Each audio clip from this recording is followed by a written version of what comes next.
A country that has forgotten its past has no future. Beneath the ages, one fragment of history is withered. So, we were concerned. We were concerned about how to protect the roots of our memories. And we found it. The scientific miracle which can protect our memories. BMST Incorporate will protect the world's history through the cultural property disinfection prevention system. BMST Incorporate is continuously striving to develop eco-friendly products to preserve the environment and cultural properties. We are trying our best to provide the most fit, customized solution for biological damage of cultural properties and essential archives by investigating and analyzing beforehand through biomonitoring.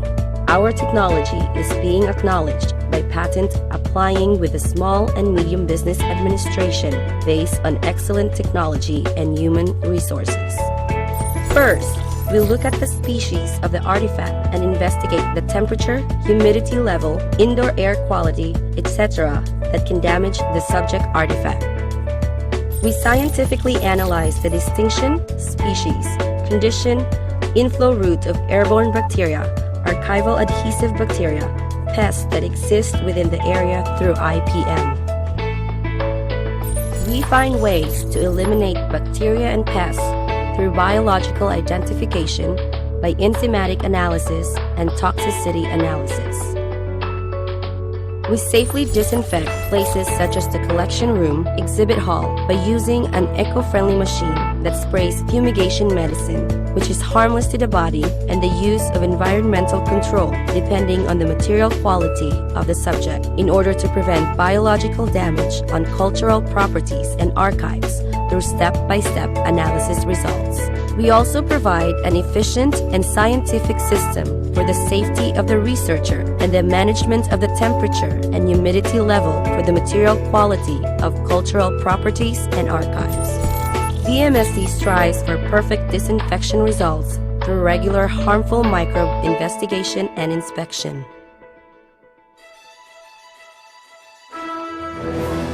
BMST thinks. History. It is the greatest asset we can deliver to our descendants. We want to say that protecting history is our destiny.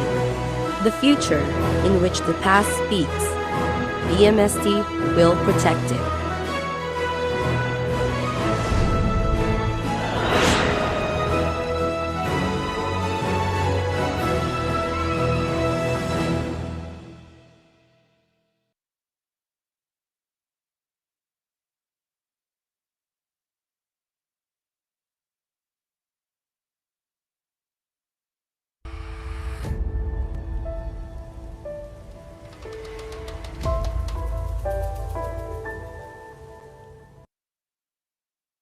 Good day, everyone. Welcome back to Day 2 of the International Knowledge Virtual Conference 2021. IKC 2021 is organized by the Sarawak State Library. Thank you for joining us in this morning session. I'm Edison Riquet from Sarawak State Library. I will be moderating the session today. Before we begin, I would like to thank our sponsor for their generous support of the conference, especially Emerald Publishing Limited, Access Dunia Sdn Bhd, Biomis Technology Malaysia Sdn Bhd, Taylor and Francis Sdn Bhd, University Bookstore Sdn Bhd. I would like to introduce you our first speaker for this morning. Dr. Ida Fajar Prianto is a senior lecturer at Graduate School of Library and Information Management, Universitas Gajah Mada. He also former head of department of the same school. In addition, he served as library director at Universitas Gajah Mada from 2002 to 2012. He got his PhD in Information Science from University of North Texas, while his master degree in LAS from Loughborough University of Technology, UK. Dwi Fatrina Chaningtas is currently teaching and research assistant at Graduate School and Library and Information Management, Gajah Mada University, Yogyakarta, Indonesia. He got her master degree from Gajah Mada University and her undergraduate was from Brawijaya University, Indonesia. He has spoken in several international conferences during the last 2 years. Without further ado, I would like to invite Dr. Ida and Dwi Fatrina to present their paper on fruitful library effort to change the community. Over to you, Dr. Ida.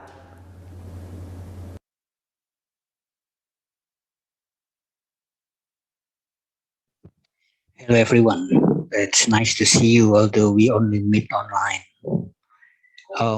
Today I will talk about how Indonesian public libraries help change the community's life. And this will be presented by me, myself, and Vina from Gajah Mada University.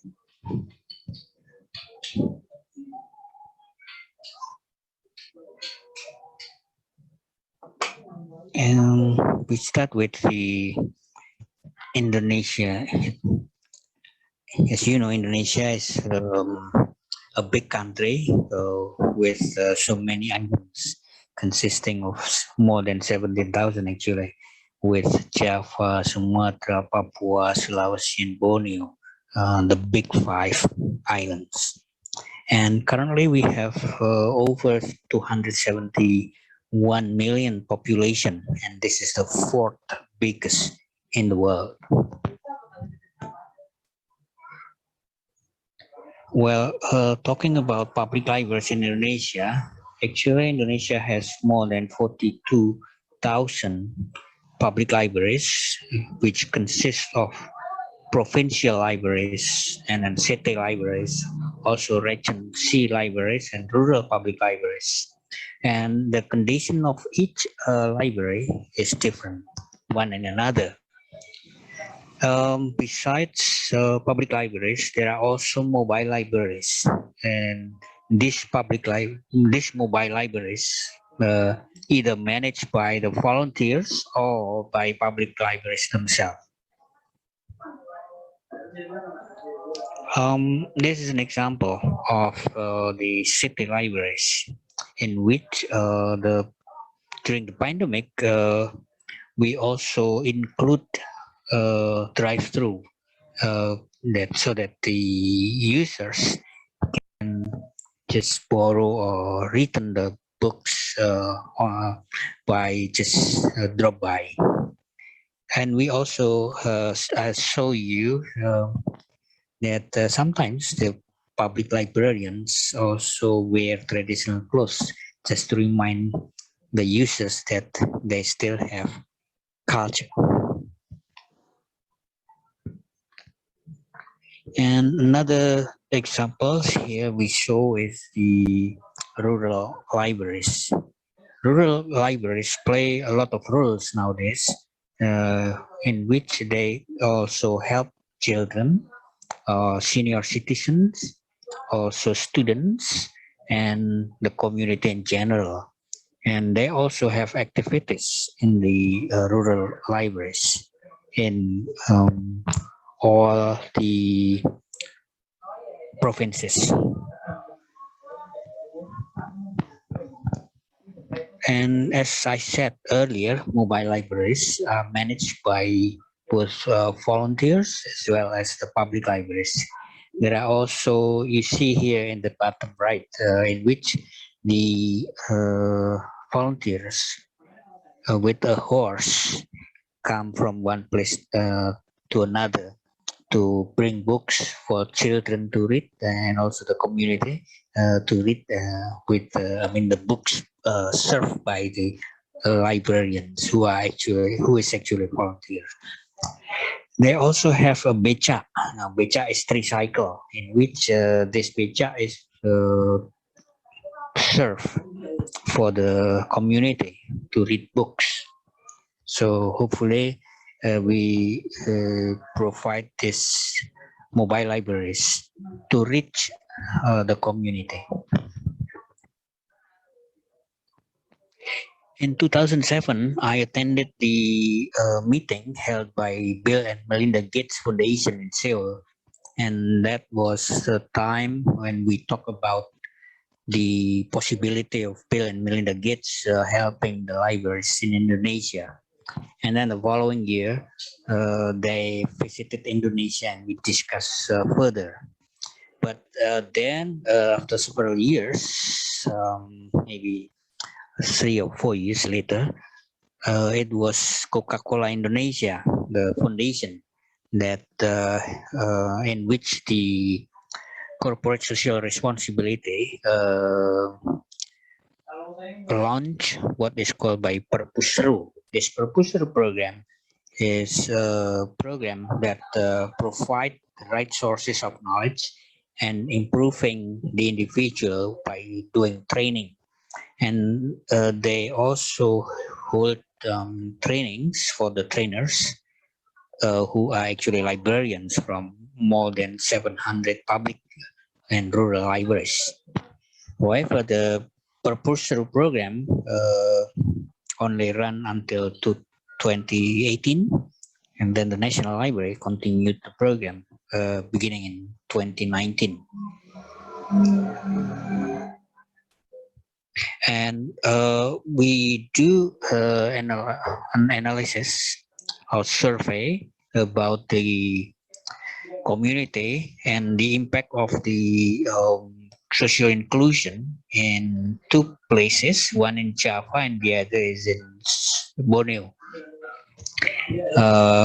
This is an example of how the social inclusion help the community, and Fina will talk about this. Yeah, thank you. So, rural public library also can play a role in empowering the community. And the librarians in Gunung Kidul, Yogyakarta, in Central Java had a chance for inviting community to come to the library.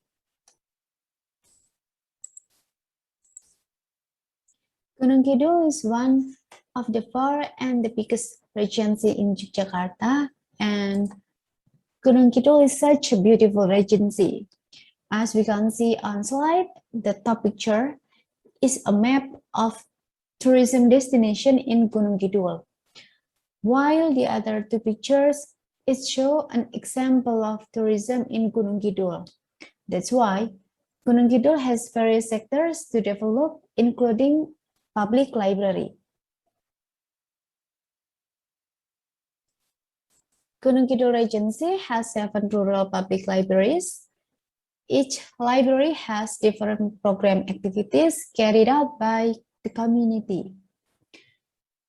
In general, it's not only the community who wants to take part in library social inclusion program, but also the students, because they have writing and English class, so they can learn outside from the school.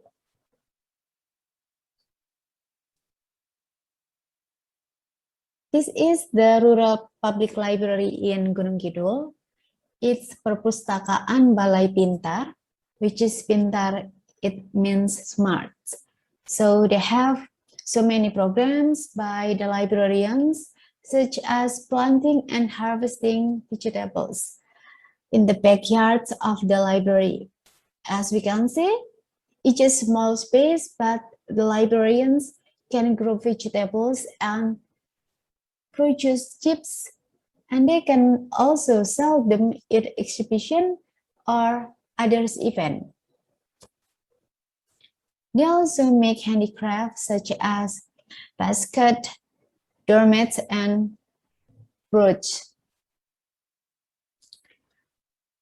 So what makes this rural public library more special is they won some awards from the governments because they have various activities for community and they involve the community.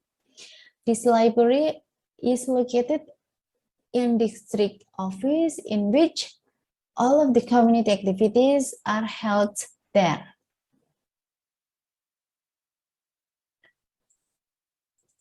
Meanwhile, regarding the same program in Borneo, there is bureaucracy issue. Oftentimes, the middle manager disagree with librarians' idea, but the way the librarians solve the problem is they facing to discuss to the director instead of the middle managers. So this library is located in downtown, and the community participate to various activities such as cooking class, sewing class, writing, and also beauty class.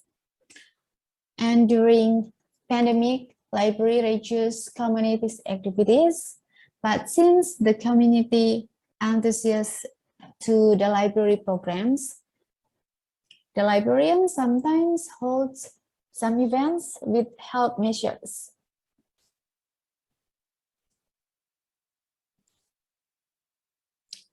With regard to books and reading, unfortunately, not so many books for children in the rural areas in Borneo.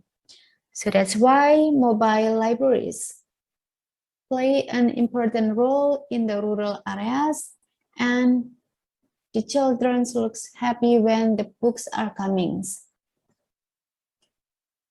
And if the library holds programs for the community there, the librarians have to adapt to it because sometimes there is limited electricity and resources.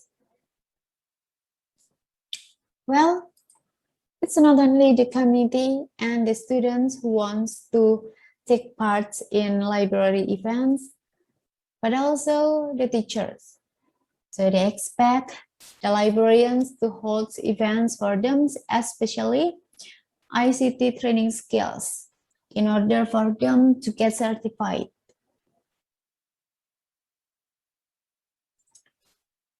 In general, all of the participants get benefit from social inclusion activities, although there is bureaucracy issue and pandemic doesn't reduce both activities and enthusiasm of the community.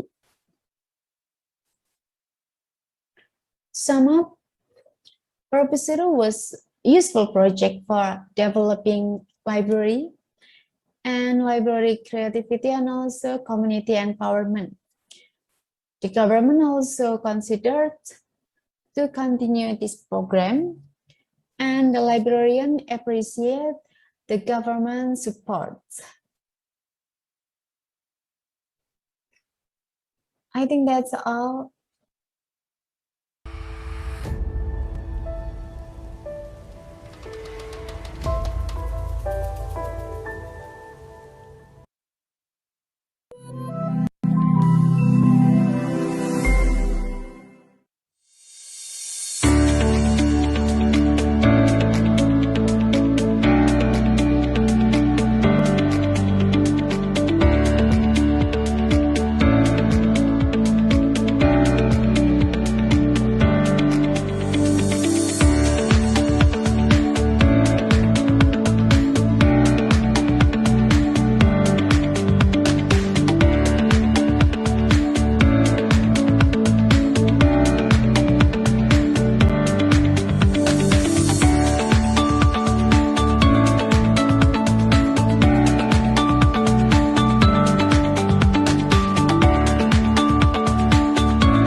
Hai, selamat datang di khusus di Pelajaran Pandai. Saya Franklin Anagiman, merupakan fasilitator untuk program Pandai. Untuk kali ini, saya ingin mengajar Anda bagaimana untuk menyertai khusus Pandai secara atas talian. Jom! Langkah pertama, buka enjin carian seperti Google dan kemudian buat carian Pandai Open Learning. lihat pada pautan paling atas sekali, kemudian klik pada program Pandai Literasi Digital untuk Komuniti. Selepas klik pada pautan tersebut, anda akan dibawa ke laman utama Pandai. Kemudian anda klik pada butang Join Now untuk menyertai kursus Pandai. Langkah kedua, pendaftaran. Pendaftaran ini boleh dibuat melalui Sign Up with Microsoft ataupun Facebook. Untuk lebih senang lagi, kita masukkan email, kata laluan dan nama penuh kita.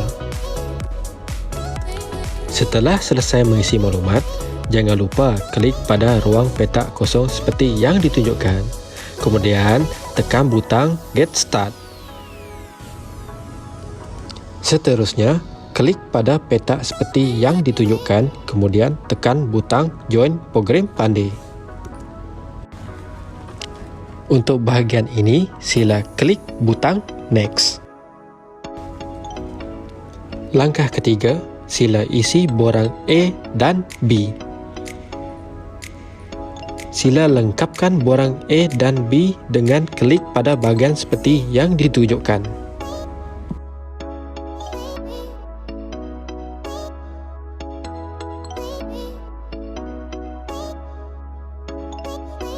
Setelah selesai melengkapkan borang A dan B, barulah boleh mulakan kursus.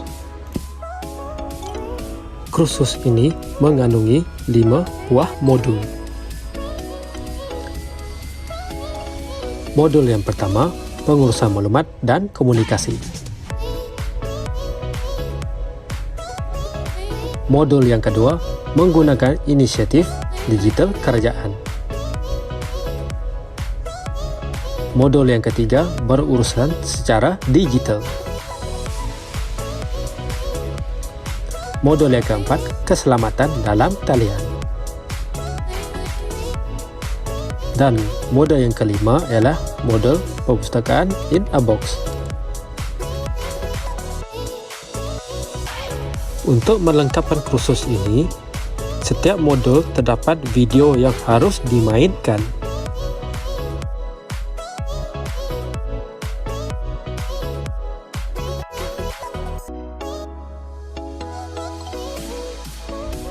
Setiap modul diwajibkan memberi komen di ruang komen yang disediakan di setiap modul.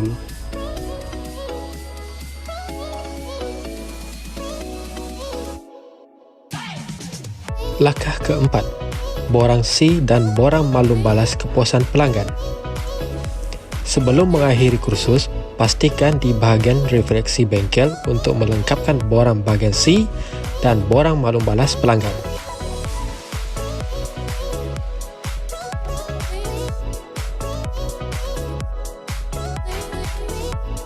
Langkah yang terakhir ialah sijil pandai. Setelah berjaya menamatkan kursus, jangan lupa muat turun sijil pandai dengan klik pada butang seperti yang ditunjukkan.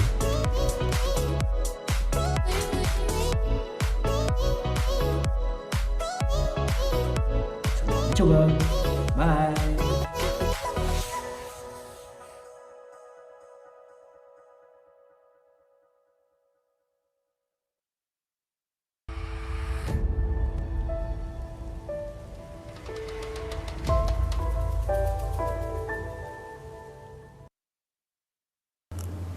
I would like to introduce you our next speaker, Siti Nur Kamilah, currently a library science lecturer at Universitas 11 Maret, Surakarta, Indonesia. He holds Bachelor in Library and Information Science in 2009 and Master of Library Information Science 2012 from the Islamic State University Sunan Kalijaga, Yogyakarta, Indonesia. Her specialization in information literacy, library management, record management, library information system, collection management. Without further ado, I'd like to invite Siti Nur Kamilah to present her paper presentation on challenges and opportunity of e-publishing services for librarians in Indonesia. And this paper was co-written by Wahid Nashihuddin and Devi Elivana Erin Rastia Mahalingga from the Indonesian Institute of Science, Jakarta, Indonesia. Over to you.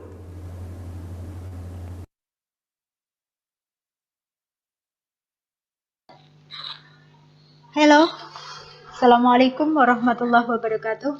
I'm Siti Nur Kamila from Indonesia. First of all, I would like to say thank you very much for the opportunity given by the committee. Here I will present my best friend who has passed away before us, Mr. Wahid Nasihuddin, who in this paper is the first author. Well, on this occasion, I will present our paper with the title Challenges and Opportunities of Publishing for Librarians in Indonesia. Let's get started. Introduction. Information and communication technology has influenced the publishing world. Since the invention of the printing press by Johannes Gutenberg around the 1400s, manuscript publishing system, handwritten, has become a traditional print publishing. Gutenberg's printing press marked the beginning of the word printing revolution and scientific document publishing. Publishing, which initially produced manuscripts, books, monograph, academic work, and policy document of the form of paper sheet turned to publishing electronically in the form of text, sound, video, and animation. This event marked the shift of the traditional publishing system to electronic publishing, or what is called electronic publishing.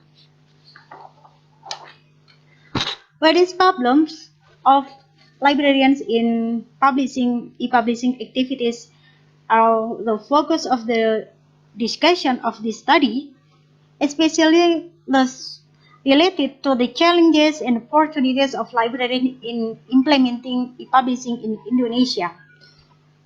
This problem was studied based on number one, best practice in implementing e-publishing with open source application for journal publishing, OGS, application for book monograph publishing, OMP, and application for conference paper or proceeding publishing, OCS. Number two, study on e-publishing development using OGS and OMP for the open science movement at the largest research institute in Indonesia, LIPI Press. E-publishing issues in Indonesia. Publishing and printing in Indonesia is a subsector of the creative industry. As part of creative industry, publishing also faces development and demand for change for Industry 4.0, ranging from business models, products, and service innovation to marketing aspect and target use. New media issues have an impact on e-publishing in Indonesia in the following activities. The 1 point, intellectual business, the aggregator publisher, there is an embargo period. The next point, publishing competition between major publisher and minor publisher, which prioritizes the quantity of publication. Copyright management in e-publishing contents, access, royalty, license, and privacy. The next point, publication ethics, the emergence of predatory publisher book publishing plagiarism. Erratum, publishers correction, corrigendum authors correction. Next point, increasing competence and digital literacy of publishing. And the last point, an open science movement through e-publishing in academic institutions, research, and libraries. In Indonesia, e-publishing has also ventured into academic institutions, research, and library. At universities, e-publishing is carried out to document and publish academic works by lecturers, researchers, and students in the form of books, monographs, journals, proceeding, and research report with the aim of improving the institution metrics and implementing the open access movement through the institution repository local content work. In research institution, e-publishing is required to document and publish the work of research, books, monographs, journal, and research report with the aim of increasing the reputation of the institution through the open science movement. In libraries, e-publishing is required for the development of digital library services and research libraries to document and disseminate the work of institutions such as books, journal, proceeding, policy document, and research report. Implementation of e-publishing in library. In Indonesia, the implementation of e-publishing in libraries isn't as popular as in the publishing industry because libraries in Indonesia are still oriented toward the management and service of literature, books, and other collection. To meet user needs such as information needs, conservation, recreation, education, and research, e-publishing can develop in the library if there are scientific communication activities, where the institutional community trusts the library as institution publishing host. The library is a non-profit institution, so the e-publishing program that will be implemented in the library support and open access and open science movement. In the e-publishing activities, librarians act as publishing managers. As publishing actor and librarians are expected to be able to implement e-publishing with scientific publication ethic and they apply nationally and internationally. The development of e-publishing at Lipi Press. Lipi Press is a publisher that has politicized the focus of developing a scientific publishing system. Lipi Press was founded in 2002 and has an online scientific publishing system developed since 2007 with the address publisher.lipi.go.id. Currently, Lipi Press use an OMP-based online scientific publishing system with the page eservice.lipipress.lipi.go.id. The policy of developing a scientific publishing system is carried out to support the open science movement through online publishing of books and journals. Lipi Press uses OMP for publishing scientific books because it is easy to apply, adapt, and develop open source according to the needs of publishers. The following is the OMP workflow and Lipi Press business process. OMP workflow start from submission, then international review, external review, copy editing, the production. And then Lipi Press business process start from manuscript verification, there is monograph and edited volume, then review, there is editorial review internal or peer review external. Then copy editing and layout and design to proofreading, correction, and publish. Lipi Press also manage OJS-based publishing for all electronic journal at Lipi. The centralized publishing management is carried so that the publishing process become more professional and standardized because each professions perform tasks according to their expertise. Researchers at Lipi can focus on being substance consultant and not be burdened by editorial or publishing management tasks that have been managed by Lipi Press.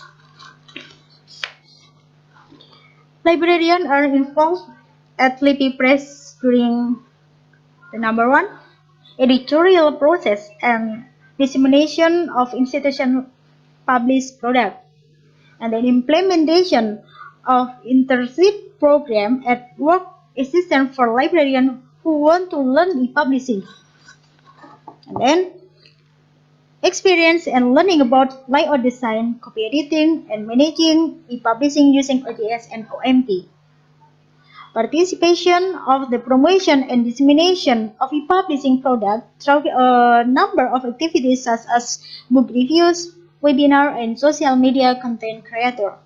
E-publishing with OCS, librarians can apply for special assistance because this application is still rarely used by libraries to organize conference or webinar. The reason librarians have synergies in publishing Lipi Press. During study at college or school, librarians do not get e-publishing related lesson material, printing, publishing, and bookkeeping. The reason is that the learning curriculum does not yet exist in School of Library and Information Science in Indonesia. The stigma of librarians who still have to work in conventional libraries, so that e-publishing has not become a competency that needs to be prepared by librarians. Lipi Press advice for librarians. Librarians should be able to imitate Lipi Press collaboration with researcher as subject consultant to be able to synergize to produce quality products. Librarians must learn e-publishing so that the profession and themselves are not disrupted by other professions as a result of advance in information and communication technology. Librarians develop their profession by playing a central role as information acquirer, organizer, and producer of information that is embodied in e-publishing. Librarian challenge in e-publishing. The library still maintains printed books, thus inhibiting the e-publishing program in the library. Librarians must understand: number one, policy on the contents of scientific publication, by journal, books or monograph, and papers or proceedings. Number two, copyright policy and publishing license, Creative Commons. Number three, preparation of publishing guideline in our style. Number four, e-publishing website display design. And number five, classification of types of publication and management of their publication. And number six, and acquisition of manuscript for publishing raw material. The second challenge, librarians are asked to process manuscript with a role as manuscript acquisition editors, copy editors, and publication editor. The librarian's job as editor of manuscript acquisition is to verify incoming manuscript containing the author's network and organizing calls for paper, socialization, seminar, and others. The next, the librarian's job as copy editor is to check citation, reference, and bibliography, check plagiarism or similarity checkers, make a publication classification, referring to the Dewey Decimal Classification, create keyword and publication categories, for example, books and volumes. The librarian starts as editor of publication or production. Lead to the metadata of publication, promote and disseminate publication through online media, organize book review, even through podcasts and other social media. Book review writing with collaborative network of scientific publication and communication, and conduct studies and research in the field of e-publishing in the context librarianship. The two challenges: librarian as scientific publishing manager have creativity and innovation in e-publishing to attract the attention of institutional leaders so that they can develop e-publishing services and as the main activity of the library. Publishing creativity related to various formats and types of works according to the needs of the publishing management institution. Publishing innovation is related to building sponsorship and partnership for the development of e-publishing program. This innovation is very helpful for librarians in increasing publishing productivity with very efficient publishing costs. Sponsorship becomes an economic asset for libraries to be productive in producing works without the needs for less capital. Partnership are the capital for selecting higher quality manuscript, both from professional organization, academics, research, and professions.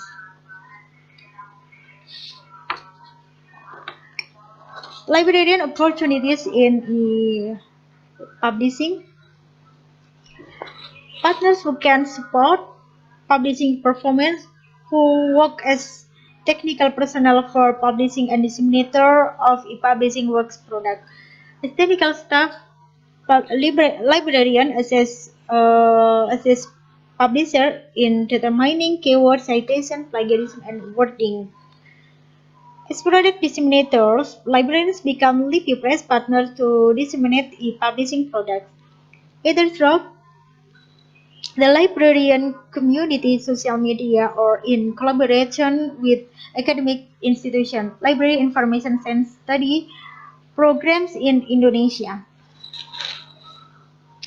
For LipiPress, librarian is a library, which means that the librarian is a library for disseminating e-publishing works.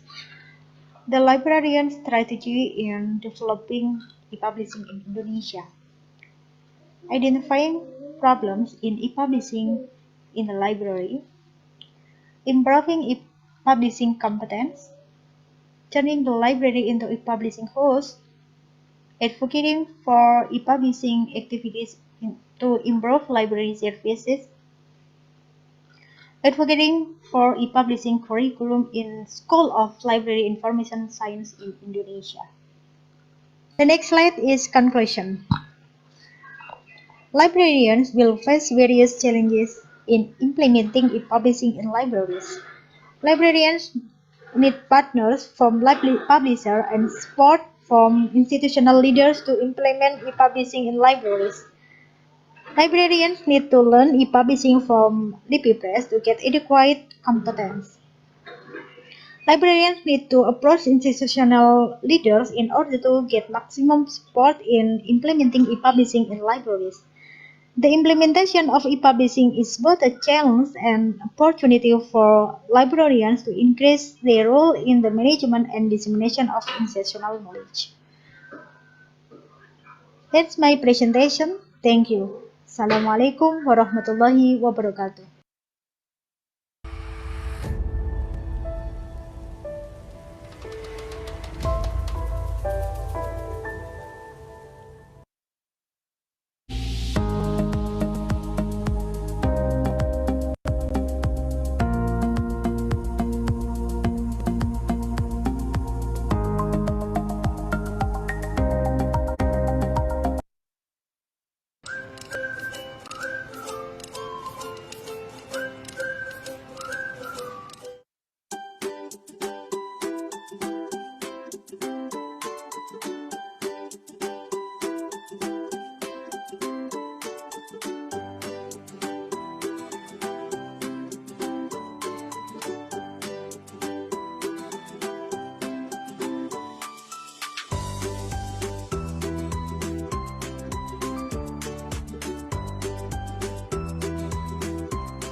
and gentlemen, let's move to our next speaker, Selina Hajizawi. Is currently the head of library service sector, Pustakaan Sarawak.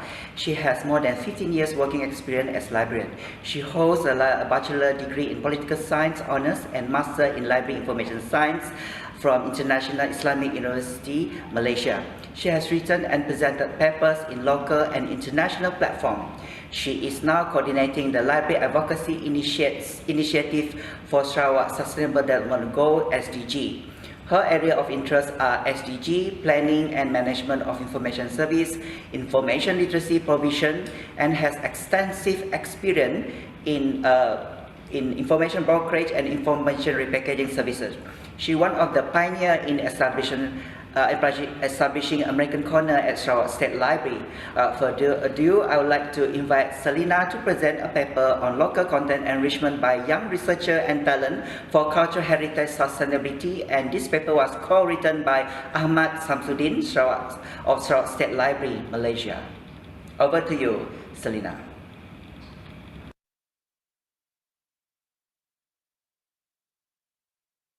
Bismillahirrahmanirrahim. Assalamualaikum warahmatullahi wabarakatuh, and salam sejahtera to all the participants and to the organizer. First of all, I would like to record my sincere gratitude to the organizer for giving us the opportunity to share and write up on the local content enrichment by young researchers and talents for cultural heritage sustainability. This paper is co-authored with my colleague Encik Ahmad Samsudin.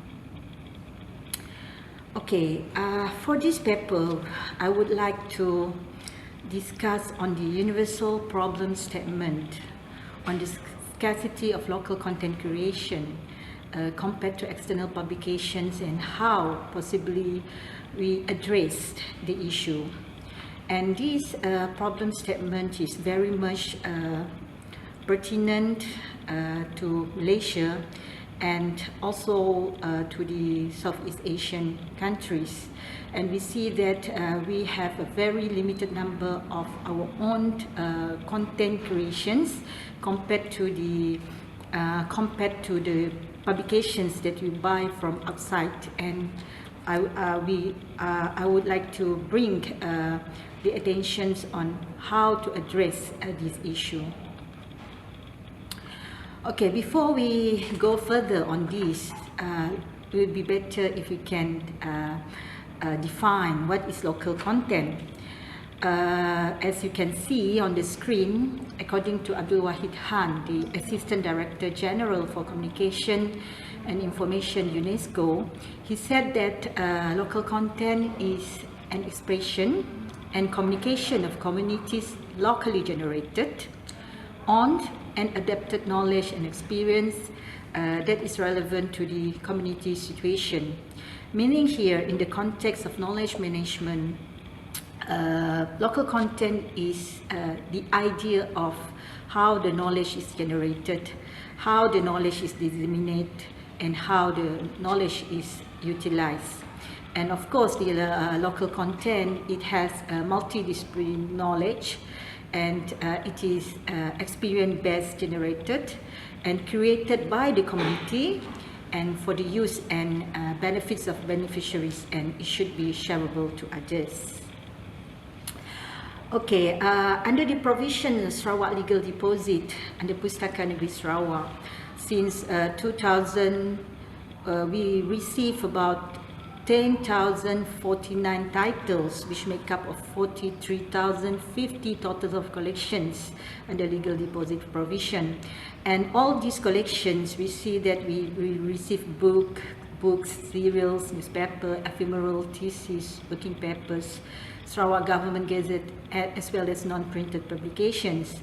Okay, we have about 10,049 titles that being deposited to us on local content. But let us see how about the other countries. Okay, how about the other countries on this?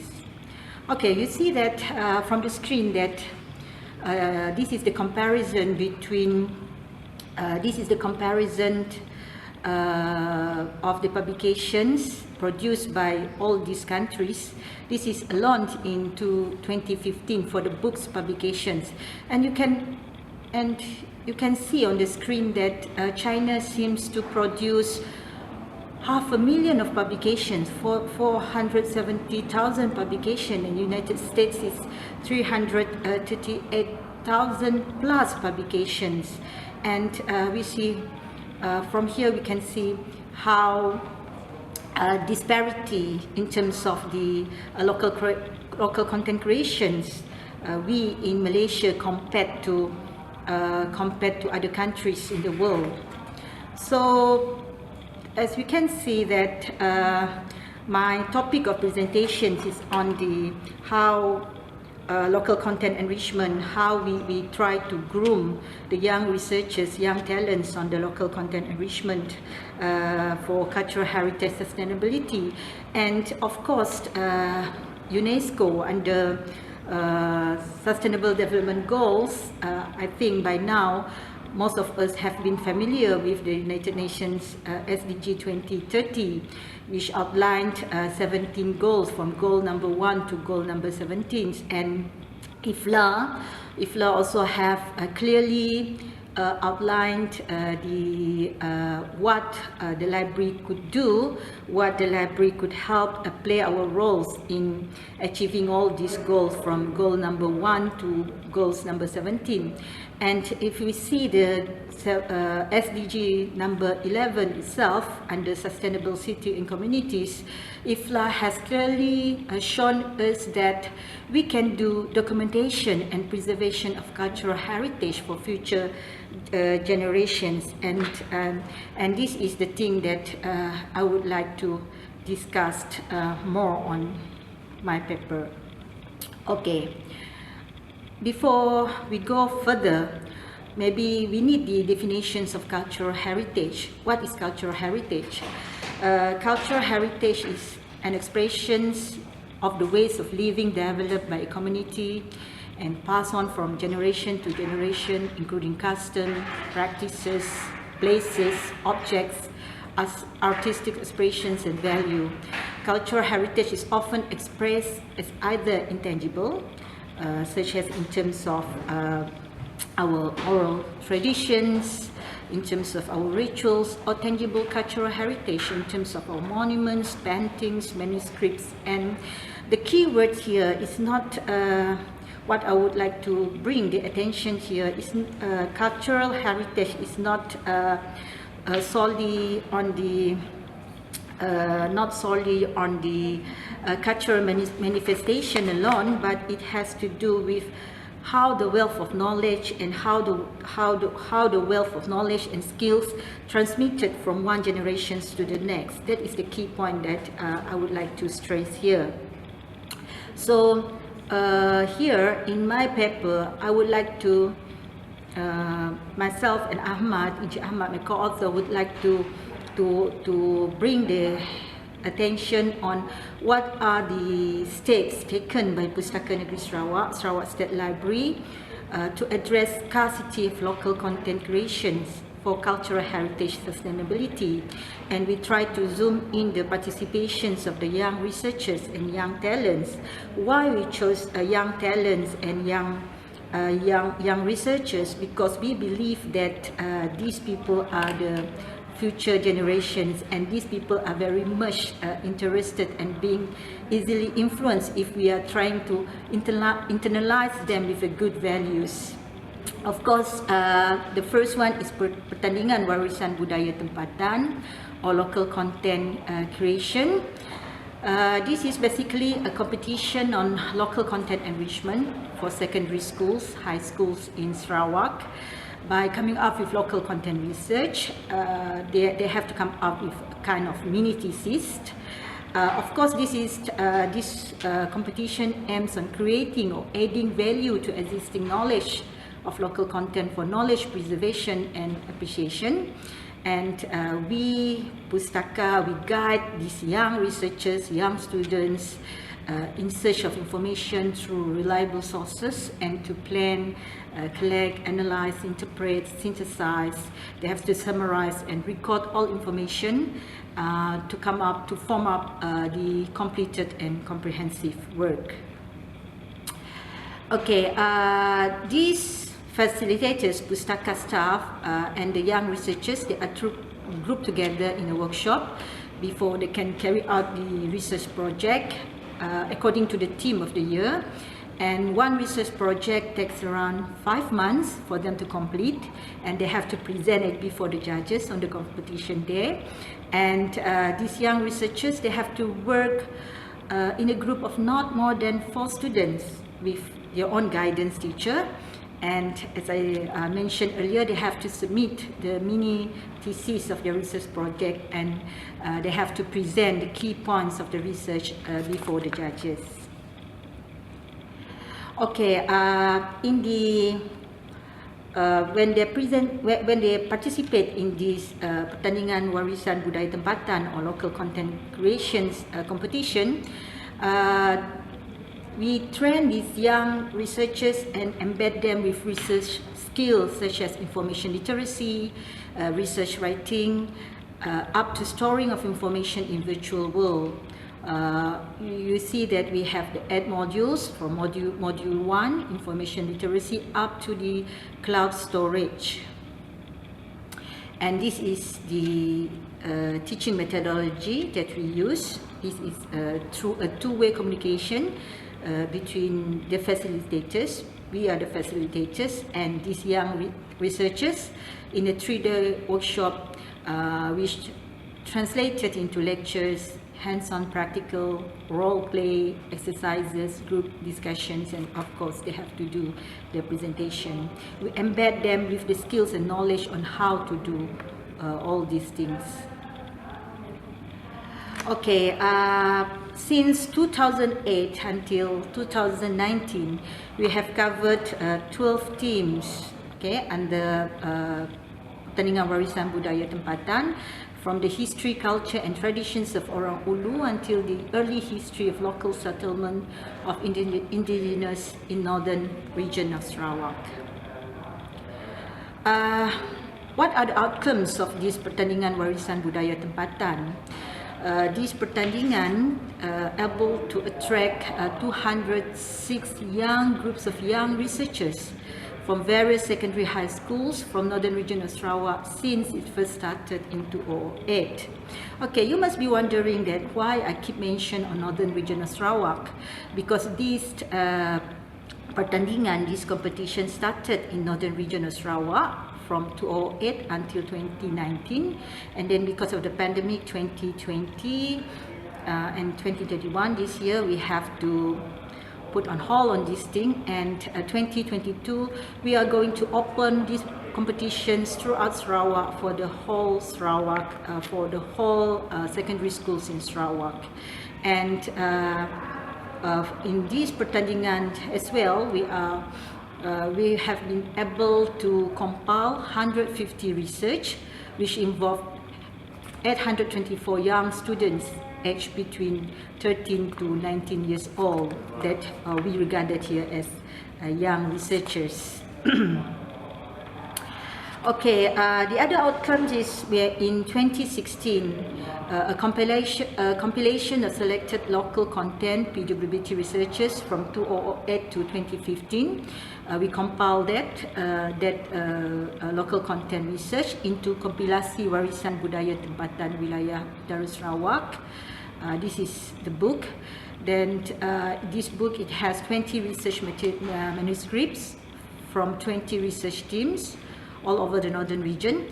And in 2020, we come out with another book that is Heritage Matters, local content documentations that outlined all the 8 modules that we put in such a way that it is easy for people to refer to, and it can be used by not only students but to whoever that interested to do their own local content creations.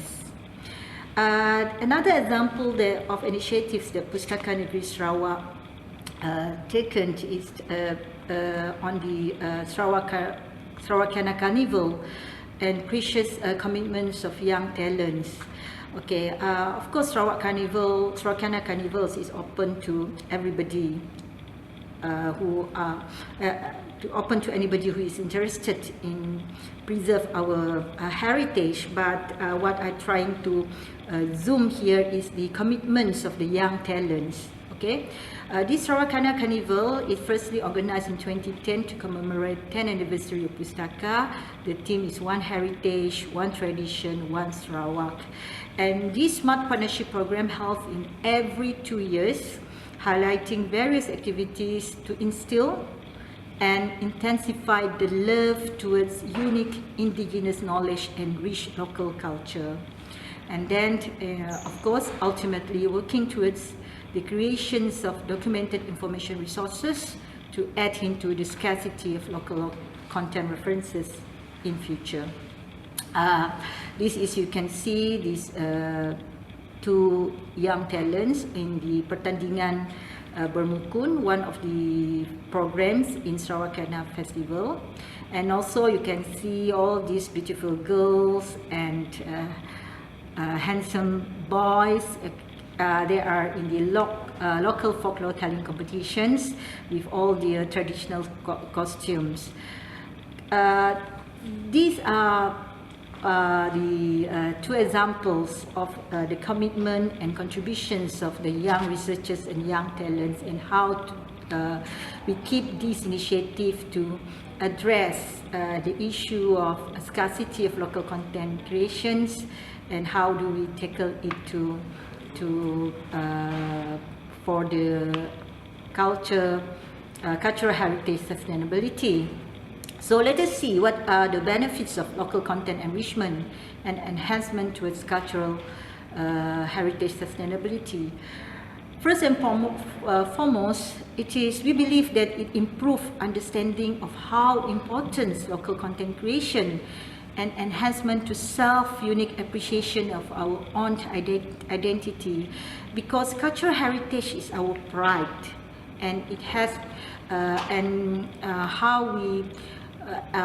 how we are able to convey it and make it as important to larger targeted audience. Second, internalizing the importance of local content lies in the fact that it is a tool for documenting, it is a tool for preserving and dissemination of historical, cultural and intellectual heritage of a nation, and learning and experiencing the treasures of local content creation in an engaging platform with those who have the same commitment and sentiments to preserve and appreciate indigenous knowledge and culture.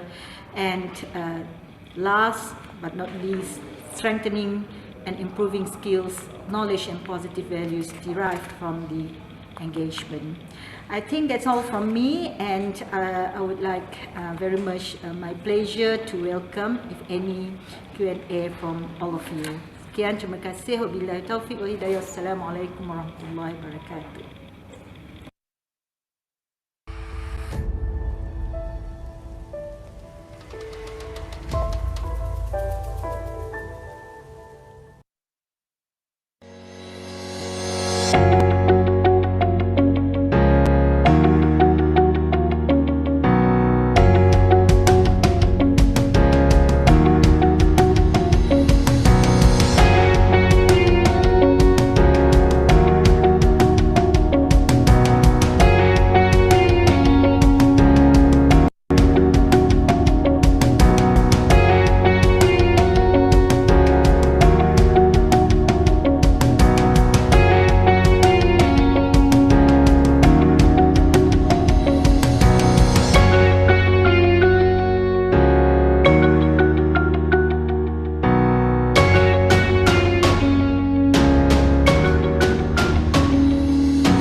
Hai bapa semua serta permata hati anda yang disayangi sekalian.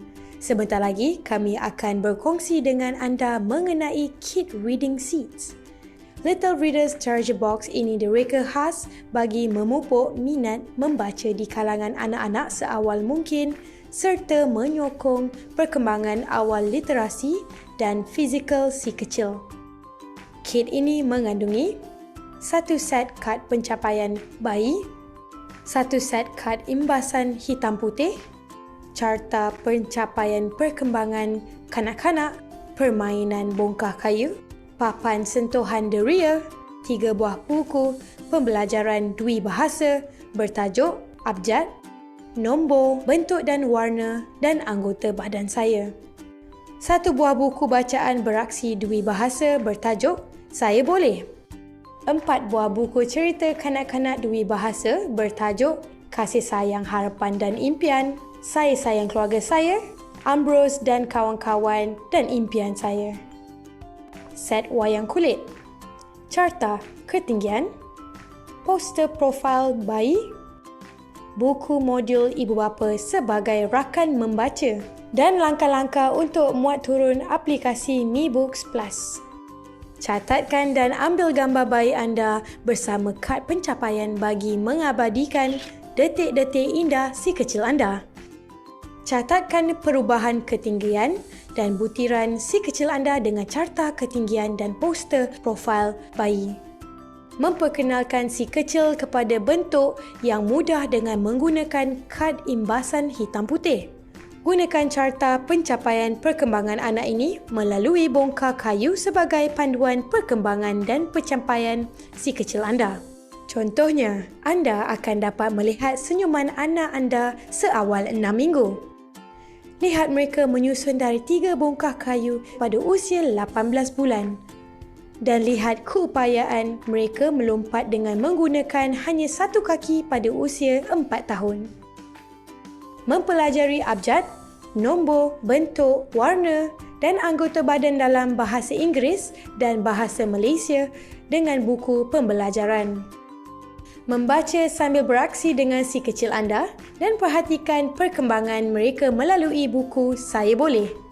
Mulakan pengembaraan membaca untuk anak anda dengan 3 buah buku cerita dui bahasa, Ambrose dan Kawan-Kawan, Kasih Sayang, Harapan dan Impian dan Saya Sayang Keluarga Saya yang dihasilkan oleh penulis dan pelukis tempatan. Galakkan si kecil untuk menceritakan impian mereka berasaskan ilustrasi sahaja melalui buku Impian Saya.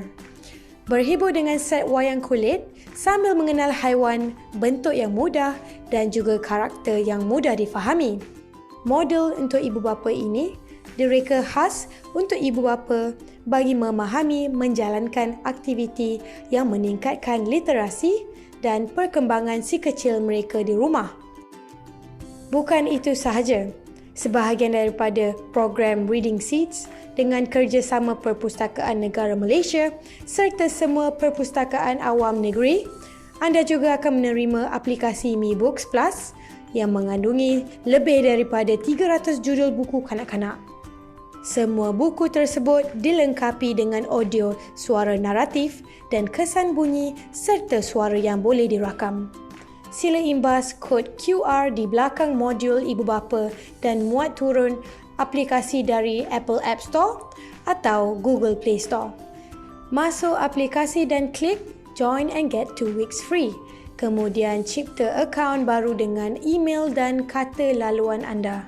Untuk mengaktifkan akaun aplikasi Mi Books Plus anda secara percuma selama setahun, kembali semula ke laman web tadi, masukkan email yang didaftarkan dan kod pengaktifan yang telah disediakan di belakang modul ibu bapa.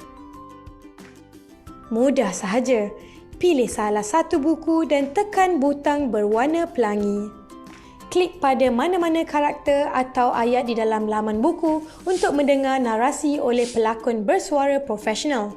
Di saat aku membuka mata untuk kali pertama, segalanya kelihatan kabur.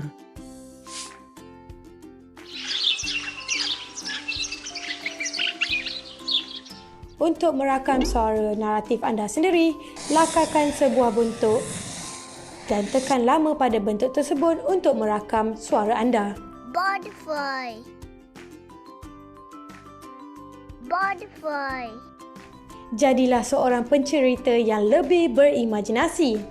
Kami berharap anda dan si kecil anda memperolehi manfaat hasil daripada bacaan bersama dengan kit Reading Seeds ini, sekaligus memupuk minat membaca untuk generasi yang akan datang.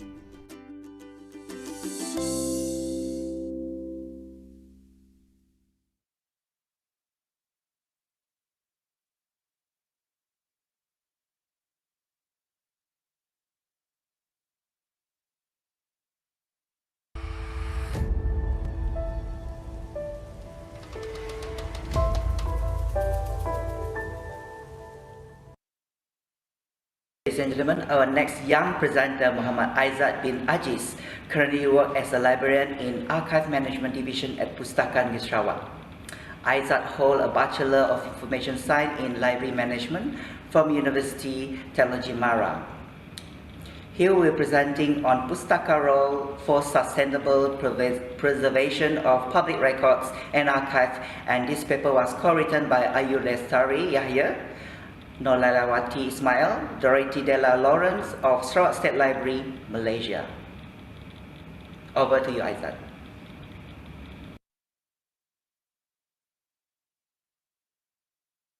Assalamualaikum warahmatullahi wabarakatuh, and a very good morning to all the participants for IKC 2020.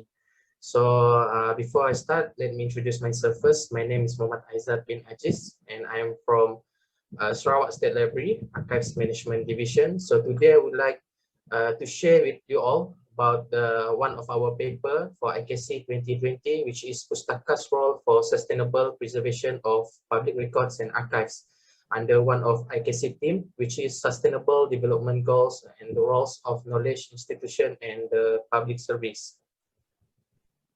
So here are the content of our presentation today. So before I start, I would like you to know that in Pustaka Negeri Sarawak, we have two different functions. And these two different functions is library services and also depository service. So as one of the branch in Pustaka Negeri Sarawak, State Records Repository is responsible for acquiring and preserving public records transferred by Sarawak State Government departments and agencies to Pustaka for permanent preservation. In order to ensure that the sustainability of the records remain accessible and usable, we are using the Sustainable Development Goals, which is to ensure that inclusivity and also equitability in the good quality education and also promote lifelong learning opportunities through records and also archives management. In Pustaka Negeri Sarawak, we are working under Sarawak State Library Ordinance 1999, Part 4 State Depository, which stated that as a state depository, we are responsible to maintain, preserve, and keep public records which are more than 25 years old and other documents, papers, instruments, statutes, statutory orders, regulation, or decrees directed by state depository on account of their historical value or public importance. Also in this initiative, you can see that we are using our own circular, and we will distribute to government agency to ensure that they know what are our roles in Pustaka Negeri Sarawak and also their responsibility as a government agencies. So throughout this year, you can see that we have done a lot of activities and also awareness for records and archives management. And one of them started in 2014, where we organized the Blueprint for Sarawak Records, which this 2 days program with the theme Our Records, Our Heritage, aim to prepare a comprehensive blueprint for records and archives management for Sarawak State Civil Service. In 2016, we organized one of the seminar, which is Records and Archives Seminar, RAS, and this forum aims to provide information on records management and archives, as well as to provide guidance and governance aspects that must be complied with by all civil servants. And through this seminar, we managed to invite around 439 participants from 137 departments. So in 2018, we tried to make it a little bit different. So we organized the symposium on records and archives management with the team creating Sarawak's records management catalyst. So the objective of this symposium is to further improve records management in Sarawak civil service and also to improve the knowledge and skills of staff, especially on dealing with records management. So what are the different that we try to bring in this symposium is we go a little bit on the technical part of the records and also archives management, where we are demonstrating them with the processing of archives and also records before they are transferring to state records repository. So in 2017, we started to implement the policy where all the agencies and also department to clean and also process the records before the records to be transferred to state records repository. So through this symposium, we managed to invite around 367 participants and also from different agencies. In 2019, we organized the Taklimat Penyelesaian Rekod and Arkib Negeri Sarawak 2019, which is aimed to promote the service offered by Pustaka Negeri Sarawak, especially on record and archives, and also obtain the information from the other agency about the history, the relationship, and also the departmental record officer and also focal person. As we know, in 2020, we are facing the pandemic, as you all know that.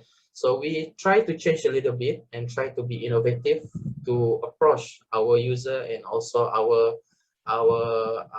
departments from different agencies. So we conducted Taklimat Penyelesaian Rekod dan Arkib Negeri Sarawak 2020 through online platform, which this briefing is aimed to promote the service offered by Pustaka Negeri Sarawak, especially on records and archives management.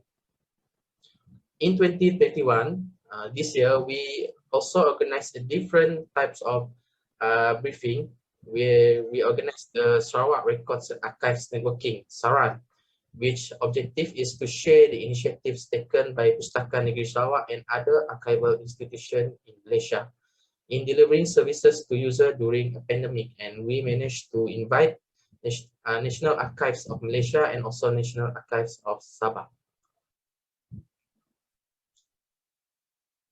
So we understand that some of the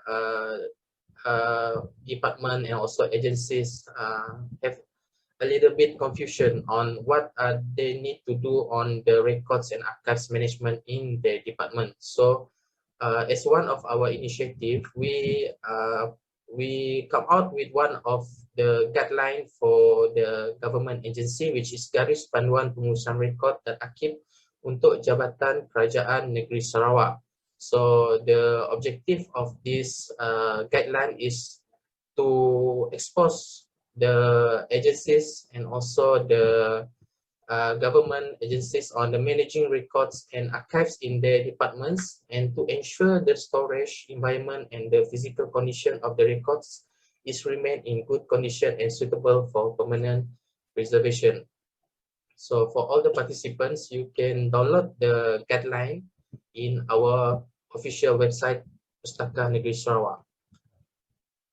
As in 2017, we try to implement that every department in Sarawak need to do the cleaning and also do the process of records by themselves before they transfer the record to state records repository.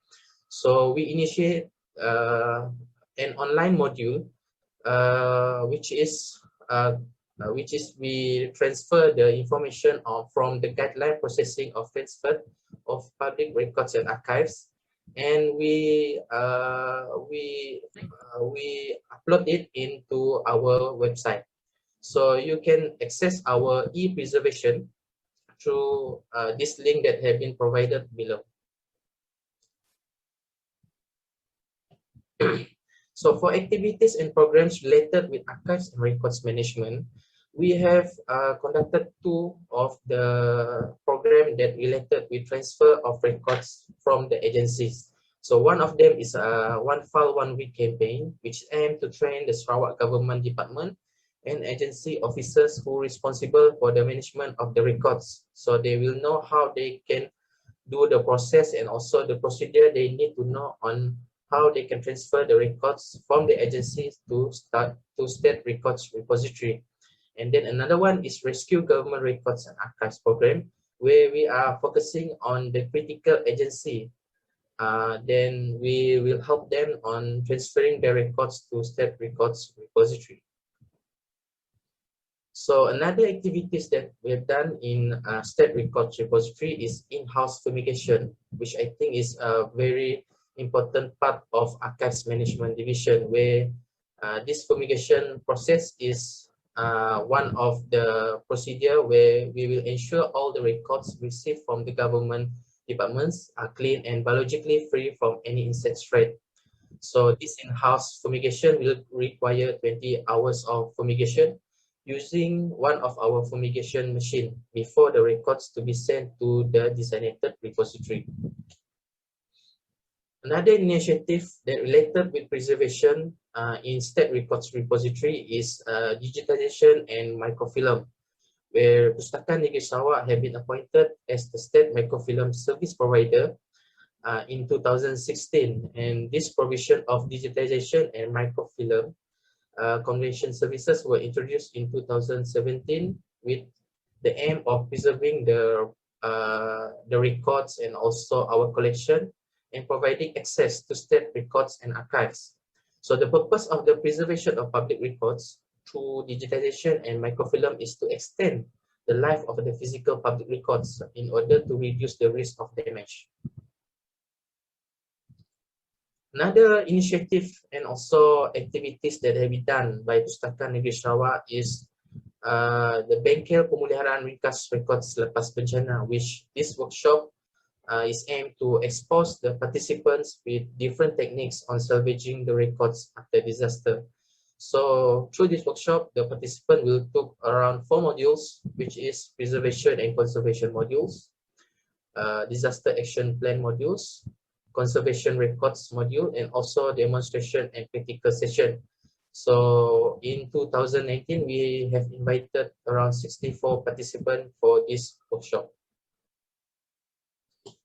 So throughout this year, we realized that the conservation initiative is very important for us because some of the record that we receive from other agency is in bad condition. So as one of the initiatives, we will focusing on the vital and damaged records and also the paper-based materials. So through lots of training and also online courses, we managed to implement a new technique on the conservation. For examples like wet paper tissue repairing, deacidification, encapsulation, and also humidification were added as a part of major conservation. So until 2021, we managed to conserve around 6,332 records. One of initiative also introduced in 2020 is Pustaka YouTube channel, which is Khazanah Record and Archive, where this program is providing a visual platform for information sharing related to records and also archives management. So through this visual platform, we shared lots of video related to preservation and also conservation activities. We also provide different services for government agencies, and one of them is a fumigation service at the department. So why we need to do the fumigation? Because we want to ensure that the government have the protection from insect threat, especially on the records that they kept in the files or records room. So another one is to maintain the conducive environment by eliminating bad odor in the records storage area. So throughout this year, we realized that to ensure that Pustaka's role for sustainable preservation of public records, we need to do more more collaboration with government, memory institution, and also the private sector to ensure that the national heritage can be preserved. We also realized that in archive management, we need to have we need to always improve our conservation and also preservation techniques due to the technological advancement, such as from as you can see that we in archives management division, the preservation technique always will be improved to ensure that we can conserve and also do the restoration, especially on the major conservation process. So here are our references, and also I would like to say thank you to all the committee for this opportunity to present our paper, and I'm looking forward to see you in our Q&A session. So that's all. Thank you.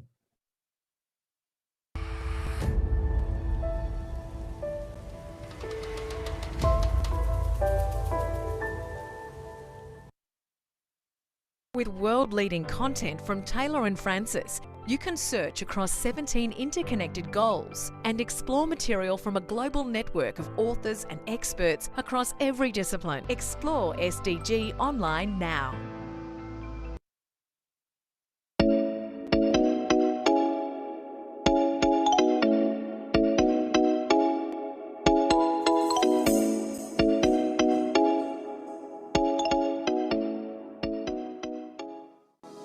Hai, selamat datang di kursus e-pelajaran pandai.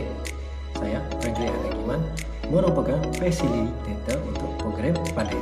Untuk kali ini, saya ingin mengajar anda bagaimana untuk menyertai kursus pandai secara atas talian. Jom!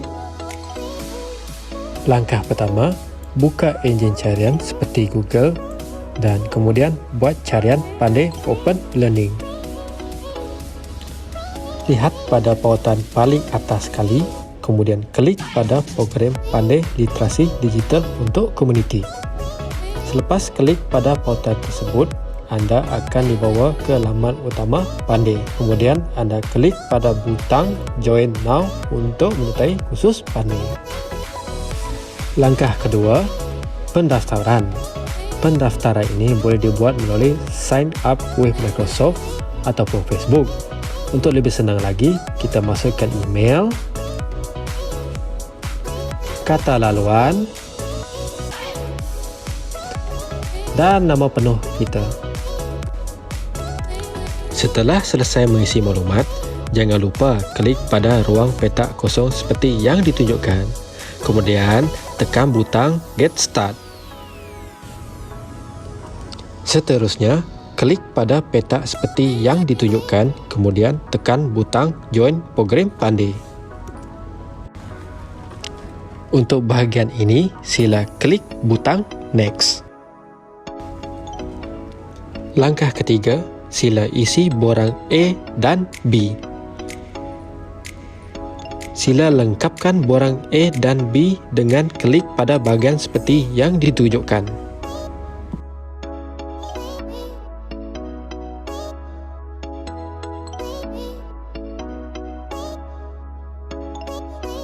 Setelah selesai melengkapkan borang A dan B, barulah boleh mulakan kursus.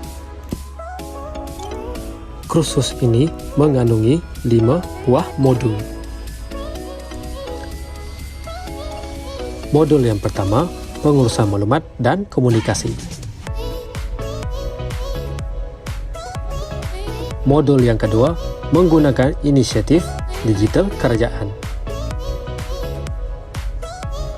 Modul yang ketiga, berurusan secara digital. Modul yang keempat, keselamatan dalam talian. Dan modul yang kelima ialah modul perpustakaan in a box. Untuk melengkapkan kursus ini, setiap modul terdapat video yang harus dimainkan.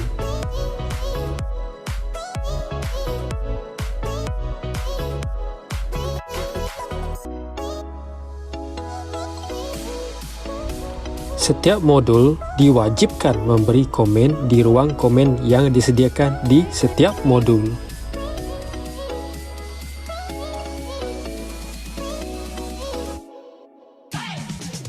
Langkah keempat, borang C dan borang maklum balas kepuasan pelanggan.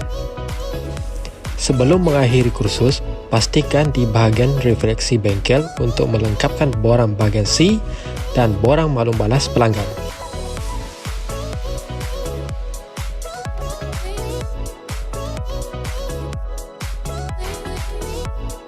Langkah yang terakhir ialah sijil pandai. Setelah berjaya menamatkan kursus, jangan lupa muat turun sijil pandai dengan klik pada butang seperti yang ditunjukkan.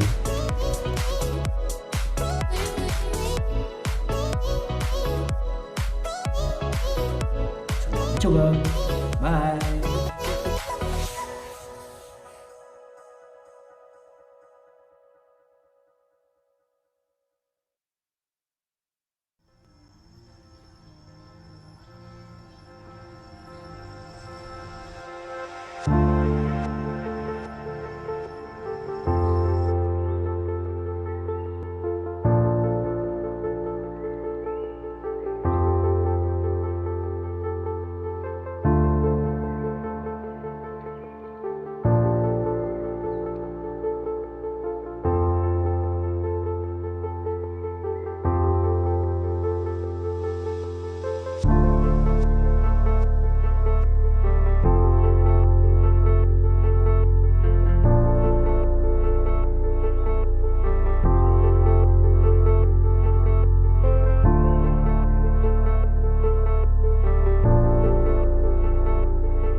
Let's move to our next speaker for today, Ahmad bin Samsudin and Lilian Baunpulo.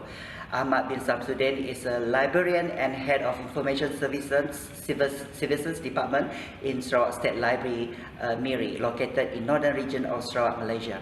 He is a member of Malaysia Library Association since 2006 and has over 14 years of working experience librarianship, and his professional job at the library is to implement the operational plans for the library collection development, preparing budget, coordinating project, collaboration, and among others. He strategizes yearly planning, monitor at the key performance indicator (KPI) approaches to execute all activity with crucial support and collaboration from the public, local authority, government, department, NGO, and smart partner. He is responsible to deliver and provide valid information to the public. At the same time, he renders his service to the public by facilitating talks, workshop, discussions, project, publication, children activity, evaluate and purchase library material based on community requirement. Apart from that, he is active in innovation and innovative creative circle initiative at the library and has received national award for his project invention. He is also involved in the local content initiatives such as oral history research project, where it's involved collaboration with universities in publishing the Srawakiana books or publication. Next speaker, Lilian Baunpulo, currently works as librarian in Technical Services Division at Pustakaan Sarawak and has more than 10 years experience in serving the community.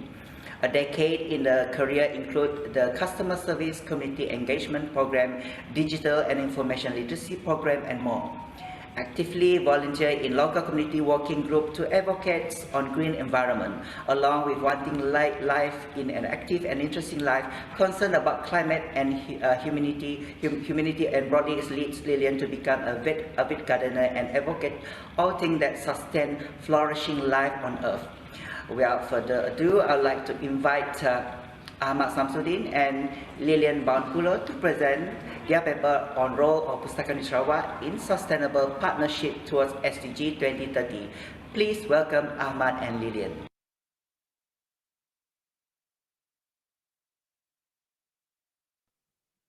Thank you very much, Mr. Edison Riquet, our moderator for today's session. Ladies and gentlemen, fellow speakers, and all our participants, a very good day to all. Assalamualaikum warahmatullahi wabarakatuh. This paper will be presented by me. There are two parts in this paper. First part will be presented by me, and the second part will be presented by the co-author, Madam Lilian Baunpulo.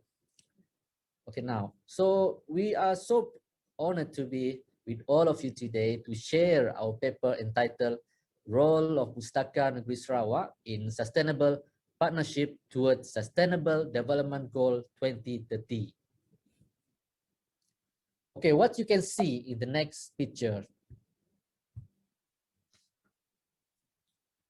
A gray skies, it is not snow, it is not about to rain. This is an open burning peatland area. This incident happen almost every year, especially during dry season. This for sure being done either ignorant or with purpose action, or maybe unintentionally to clear the farmland, but they fail to control fire and cause this catastrophic. This incident caused much problem, especially for the health, environment, degradation to financial constraint.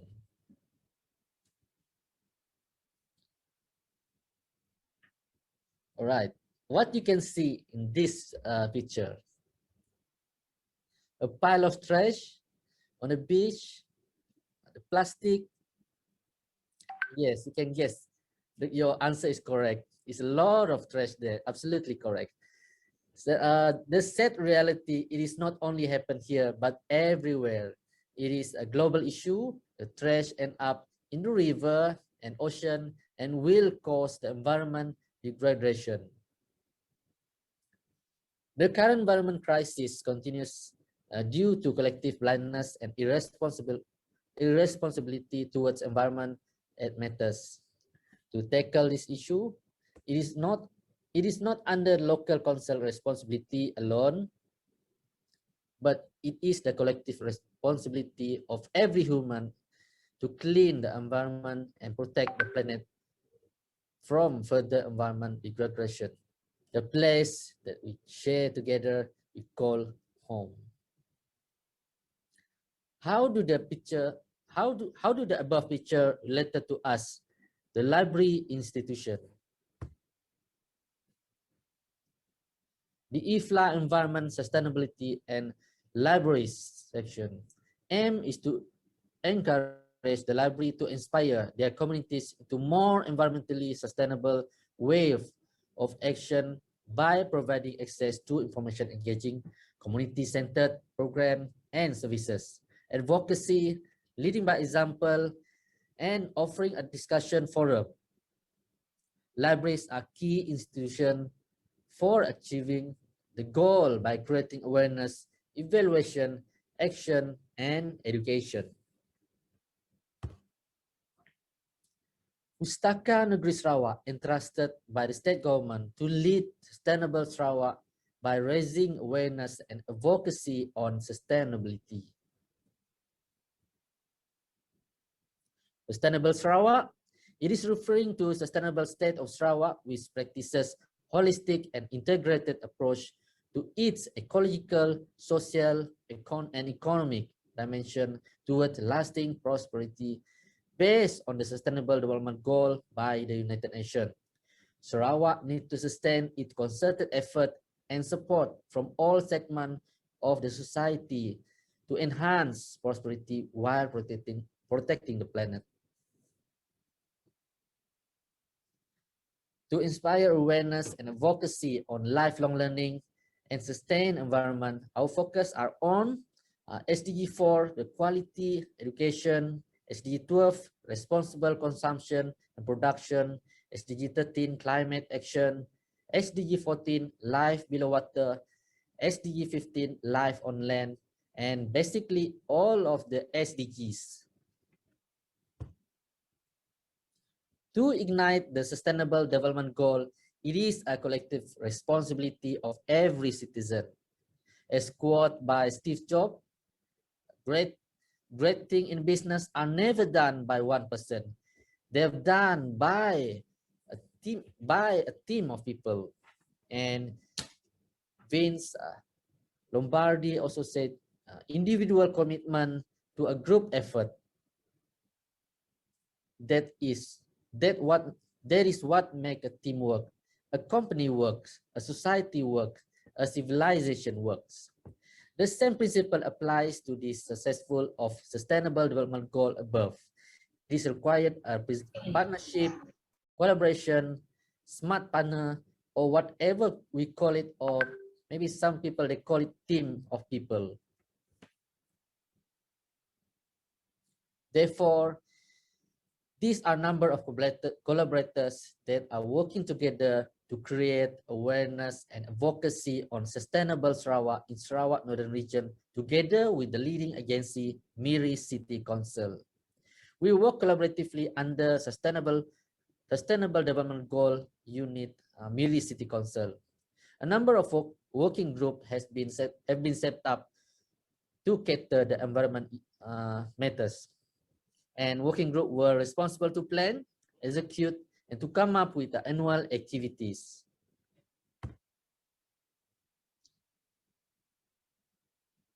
The target for these are students, community leaders, community of practice, and general public at large, be it a urban and suburban area or rural area.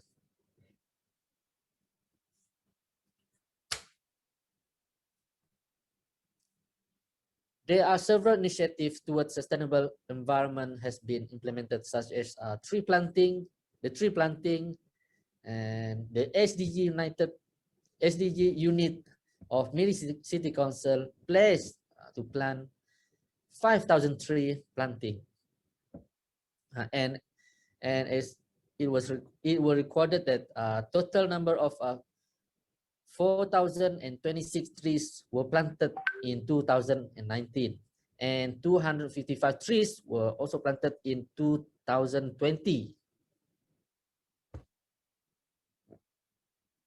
Okay, as a library, the library provides a platform for the smart partner to conduct, for instance, the workshop, seminars, and talk. These are the example, and for the upcoming program, all participants are invited to take part for this online talk. Yeah. And the next one, move on. A part of the workshop and seminar talk, various exhibition, competition conducted at various locations. And this one is the awareness via poster, and we blast it through social media and any medium of communication channels. A part of that, say no to plastic campaign. And these are the three R initiatives. Some of the activities are conducted, such as a bid for the plastic, e-waste, e-waste buyback campaign, 3R innovative project, homemade soap from used cooking oil, slippers from used clothes, and decoupage. Right. Engaging the community at large in volunteering for cleaning campaign, such as beach cleaning up, river cleaning up, village clean up, blogging at various areas, and many more. These activities attract volunteers from all of age group and background.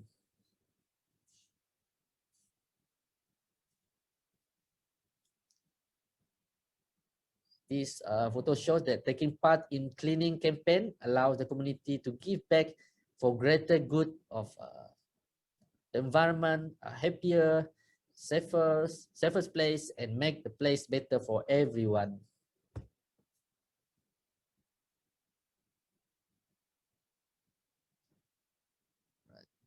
For 2018, a total of 20,187 tons of trash collected. That's a huge amount that we shouldn't be proud of. In 2019 and 2020, total of 28.9 tons of trash were collected. This involved more than 1,000 volunteers for this. These are the cleanup campaign recorded in 2018. They are lined up here. And this one is 2019 and up to 20, cleaning campaign to 20 and 20. All right, I move on with Madam Lilian Baunpulo for the next part. Thank you, Encik Ahmad, for sharing on the first part of this paper. I will continue on the second part. All the initiatives above contribute to the sharing benefit, such as improved community living quality, impact to the cleanliness and awareness on environment issue, where we have clean and safer environment, resource sharing, and of course it's contribute to a good city image where people see a clean city and attract more tourists to come, and good organization image. A part of that, strengthening and improving skill, knowledge, and positive value derived from the engagement. Sustaining the partnership over time require democratic partnership. Apart from that, mission and goals of the partnership has to be clear based on the strong mutual commitment. There must be continuous open communication and mutual planning. See it, feel it, and think it. The continuation of the partnership requires persistence and perseverance by all parties involved. And a way forward for sustaining awareness and advocacy also by creating open learning platform, which is the environmental module. And I think that's it for our session. You can, if you have any question, you can post your question in the comment section. Thank you.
Right, are we back now?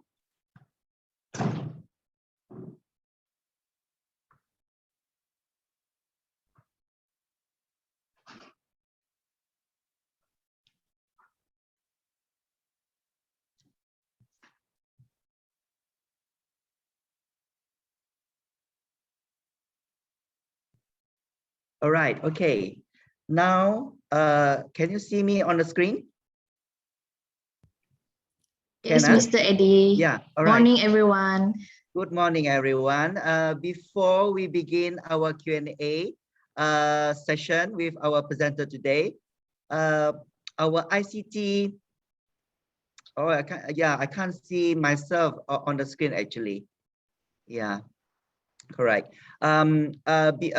Before we proceed with the Q&A session, our ICT team will admit all the conference participants for the next toward the end of the conference, we will have a group photo session. So our ICT team will need to admit you to the room so that your face will be appeared during the group photo. Yeah, but please remind to mute and stop your video during the Q&A session. Yeah. Okay. Right. Before we begin the Q&A session, yeah, I would like to thank our sponsor for their generous support for the conference, especially University Bookstore Sdn Bhd for their diamond sponsorship, Biomis Technology Malaysia Sdn Bhd for their diamond sponsorship, Taylor and Francis Sdn Bhd gold sponsorship, Emerald Publishing Limited gold sponsorship, Access Junior Sdn Bhd gold sponsorship. Okay, so let's welcome back Dr. Ida Priyanto, Dwi Fitrina Chaningas, Siti Nur Kamila, Salina Zawawi, Muhammad Aizat, Ahmad Samsudin, and Lilian Baunpulo.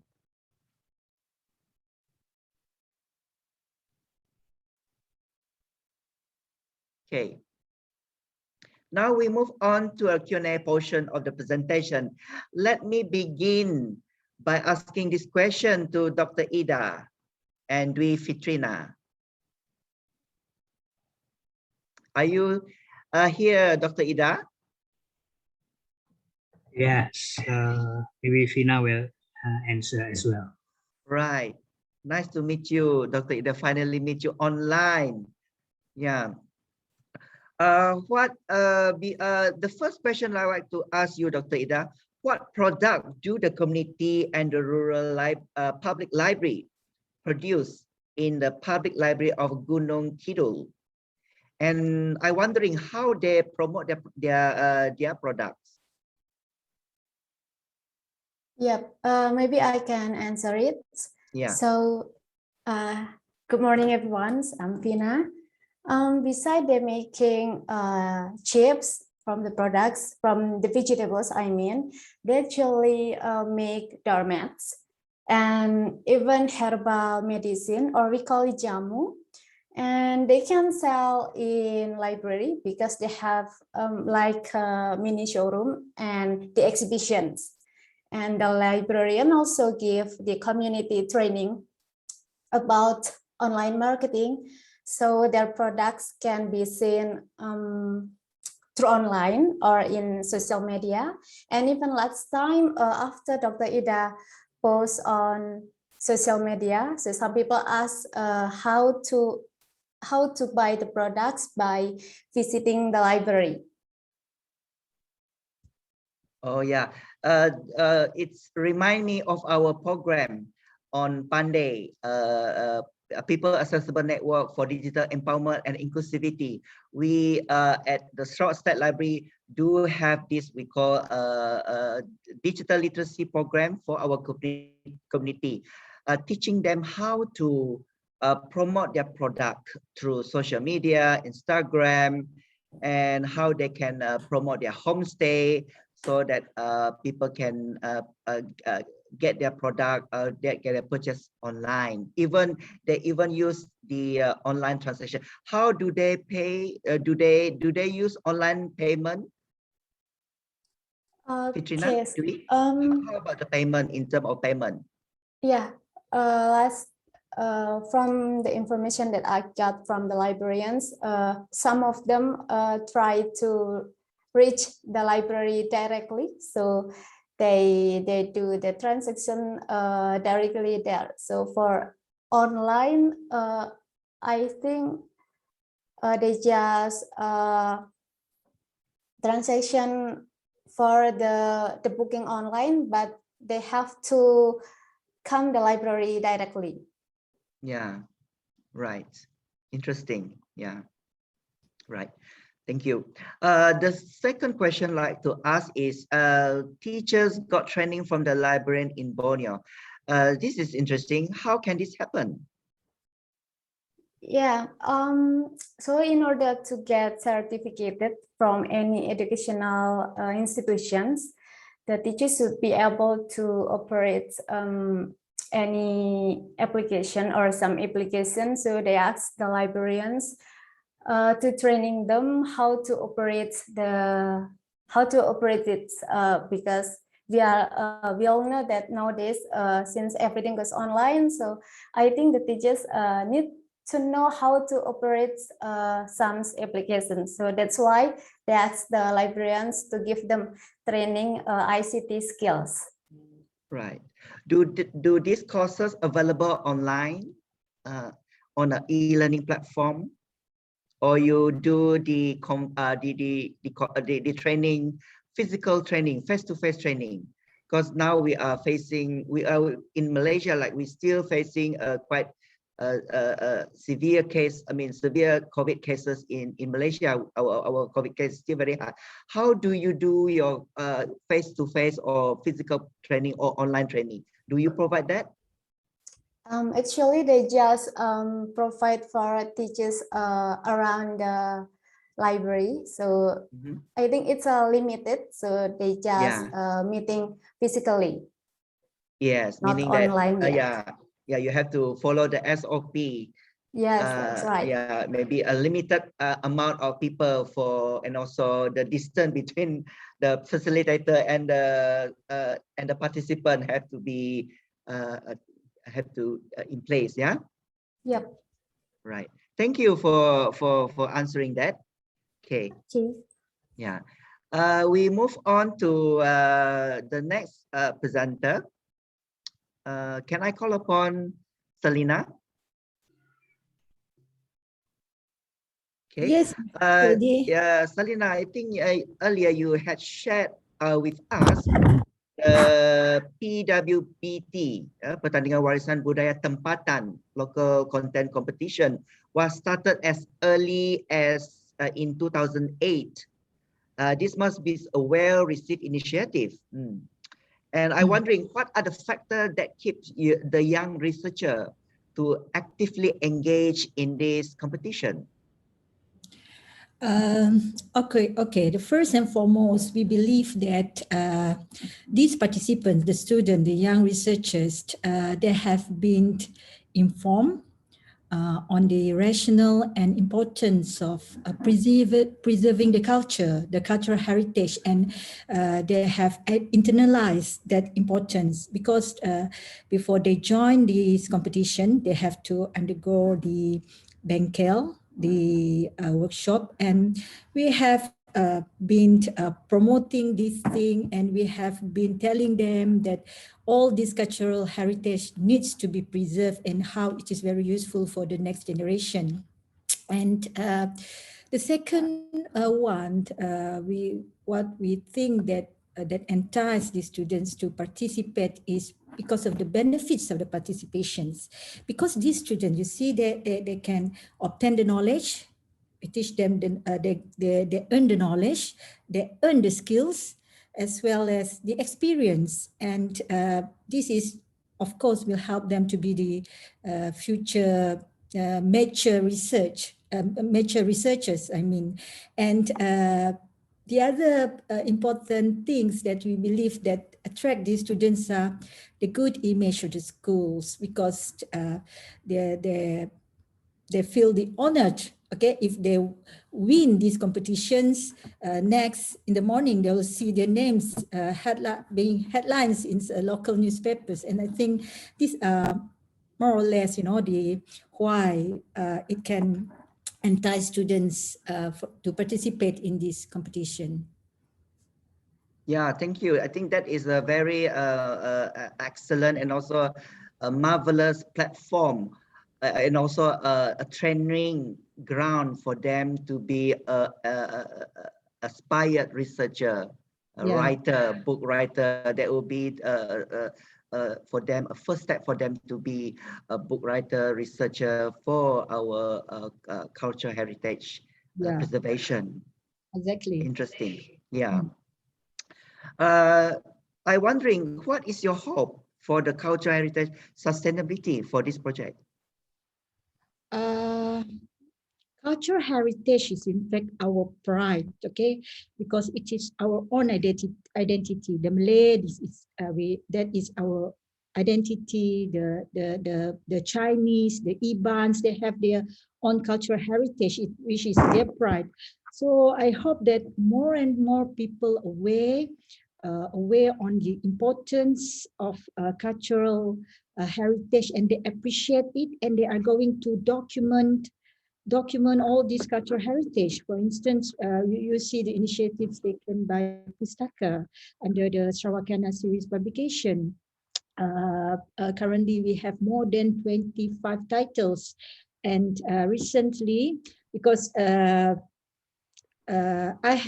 was the regional manager for Pustaka Miri and have been transferred here in Kuching for almost 2 weeks, and we just came out with a book that, on the sacred knowledge of the Kedayan, as also a few books on the Jati Mere. I am a Malay descendants, the mixture between Malay and Jati Mere, and I feel honored when the cultural identity of Malay, the Dayak, the Orang Ulus have been documented. This is I hope that more and more people are going to appreciate this.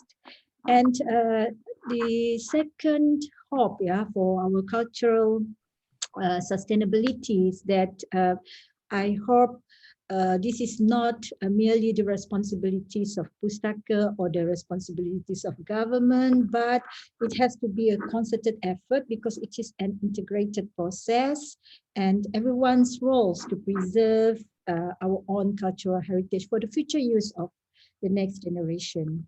Yeah, that is my hope.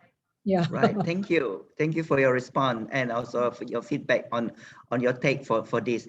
And last question I'd like to ask is, now we are still facing these COVID pandemics, and then how do you conduct your program? Are you still doing your program face to face? Are you going to make these courses online, Salina? Okay, we have the open learning platform, and of course for this Pertandingan Warisan Budaya Tempatan, we put on hold, as I mentioned, we put on hold for this year and next year, and now we are going to put that one in the open learning platform, and we have the modules, and it is not only for the students, but for anyone who is interested in this competitions. I mean, not to say they participate in the competitions, but to gain the knowledge, the skills, the experience of the modules that have in this open learning platform. Yeah, we can't just stop and do nothing, but we have to give the other alternative for all these who are interested. Yeah. Yeah, the library now is really go forward on online learning, because we can't wait for the pandemic to be over. We have to live with the pandemic, with the COVID, and we have to continue providing our service, our program through a online platform. Yeah. Thank you. Okay, we move on to, thank you for your feedback. We will move on to our next speaker, Muhammad Aizat. Are you around? Yes, Mr. Edison. Okay.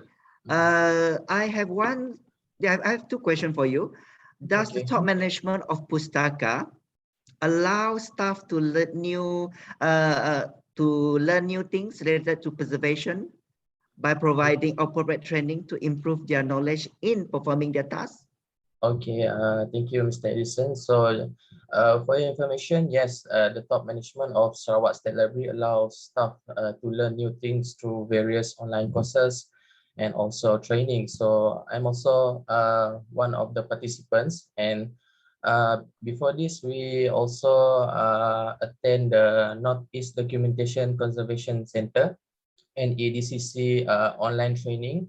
So from this training, we learn on how to assessing our collection for preservation, and also the priorities that need to be taken for if we need to select the materials to be conserved and also to do the restoration. So I think this opportunity given by the Pustaka is also very important for us to learn new things, especially in the conservation and also the preservation, Mr. Edison. Right. Pustaka's management really support, even not only training, and I think as you mentioned, even overseas training attachment to learn these areas of preservation, and also new things that need for them to to perform their tasks. Thank you. So second question, what are the important of department engagement, in order to ensure the success of practice in record and archive management at departmental level? Okay, I think one of my co-author is also in here. Maybe Miss Laila can help me in this. Yeah, Nolailawati. Miss Nolailawati. Good. Nolailawati, answer this question. Hi, Assalamualaikum. Very good morning to everyone. So for the second question is related to the engagement in order to ensure the success of practice in record and archive management.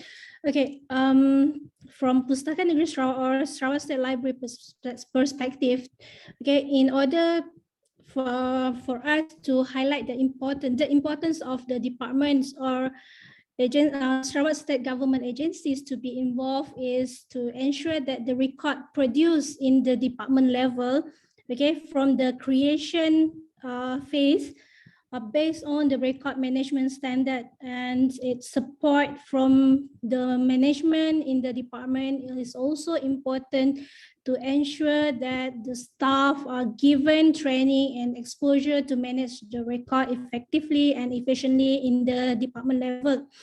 Okay. When the top management implement and also support the record management and archive management in their department, so the staff will have a motivation and also feel that being encouraged to do more on the first step in the preservation stage of the record before it being transferred to Pustaka Negeri Sarawak for permanent preservation. Okay, as what we know, the responsibility to manage or to ensure the record condition, the physical record condition is still in a good condition is not just only Pustaka roles, but also the creator role, which is the department's roles, also need to play their responsibility at the first level, at the first step of the preservation stages. Okay, right. That is my answer lah. Yeah, thank you for your feedback and also takes on that question, Ms. Laila. Okay, we move on to third question. I would like to ask this: what are the role of department records officer and focal person. Could you elaborate further? Anyone? Aizat? Laila? Who going to answer this? Okay, Mr. Yusuf, let me answer this question. Okay. The further roles of departmental record officer or pegawai rekod jabatan, okay, according to our circular number 24, 2019, the responsibility of the head of department and the role of Sarawak State Library Pustaka in the management of public record and archive, the head department must appoint 2 officers, okay, from their department. The existing officers, okay, it doesn't matter there are officer level or support management level, okay, as long as that is the existing staff in the department, okay, at least grade 19 and above to become the departmental record officer and as a focal person for the department, okay, to perform the duties and role as a departmental record officers in order for them to be responsible in relation of the record management and archive management in their department, and as to be the officer responsible for obtaining or taking the file or records that been transferred to Sarawak State Library for permanent preservation in case the department need to use the record again in the future for official situations such as if they have a court cases, and also this the officer will be in charge of the transferring the records to the Sarawak State Library for permanent preservation, and also as a focal person or officer in charge of communicating with Pustaka and the departments in coordinating the consultation service, trainings, and other activities that related to the record and archive management in their department. So normally we will conduct a training, a workshop with the departmental record officer and focal person that been nominated, that been selected, appointed by the department to join our related courses that we designed for the departmental record officer in order to help them to manage their records in the department. Plus, this departmental record officer also will play a role to supervise any related activities of record management, such as the creations of the records at the department level before the record being transferred to Pustaka in the future. And also there are the person who will manage the storage of the record in the organization themselves. Okay, thank you. Okay, does this means every department have a dedicated record officer? Yes, every department in Sarawak State Civil Servant Service is they have their own departmental record officer and the focal person. So normally this 2 person is the one who responsible for the registry at their own department. Right. And my last question, similar question with Selina and Dr. Ida and also Dwi.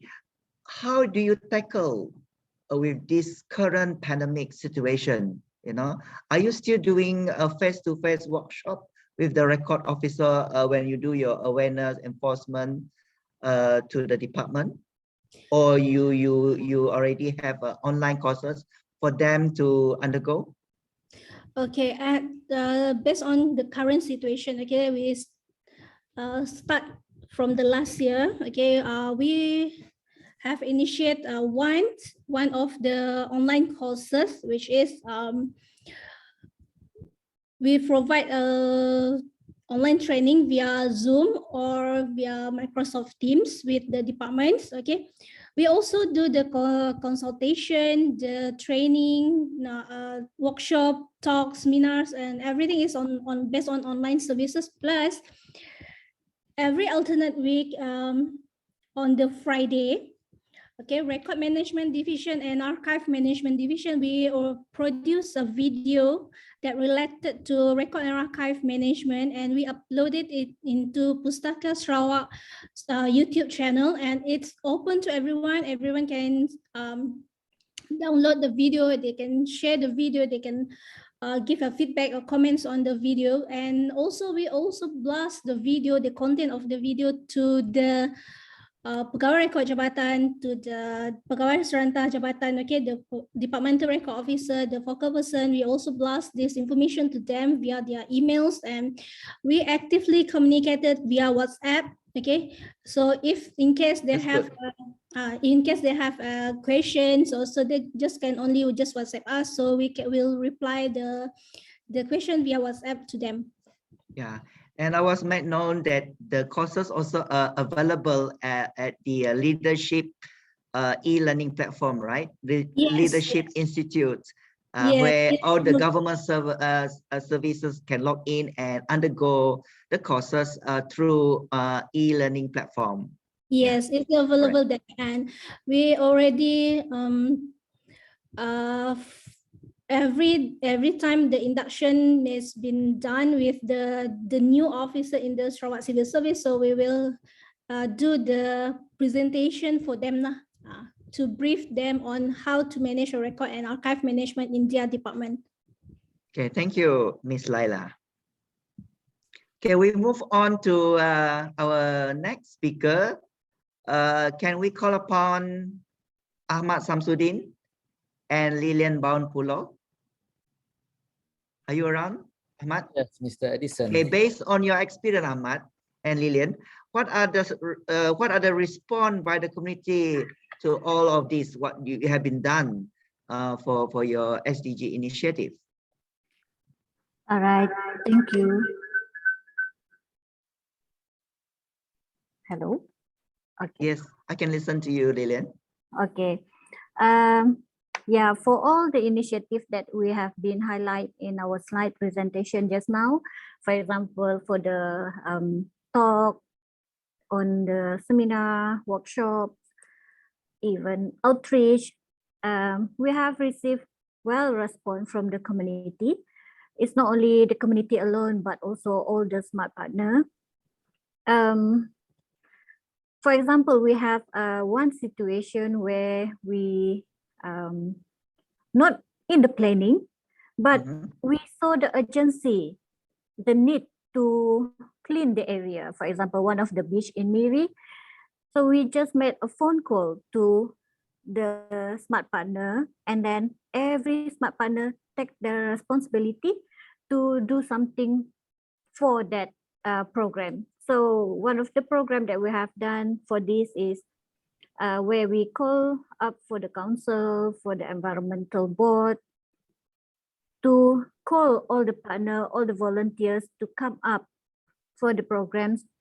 Within 1 day of short notice promotion, we managed to call up more than 300 volunteers. And for that day, we managed to clean up, we collected 4 tons of trash. And it shows that all the community here are ready to participate in this kind of situation. Yeah, that is when we're talking about before the pandemic.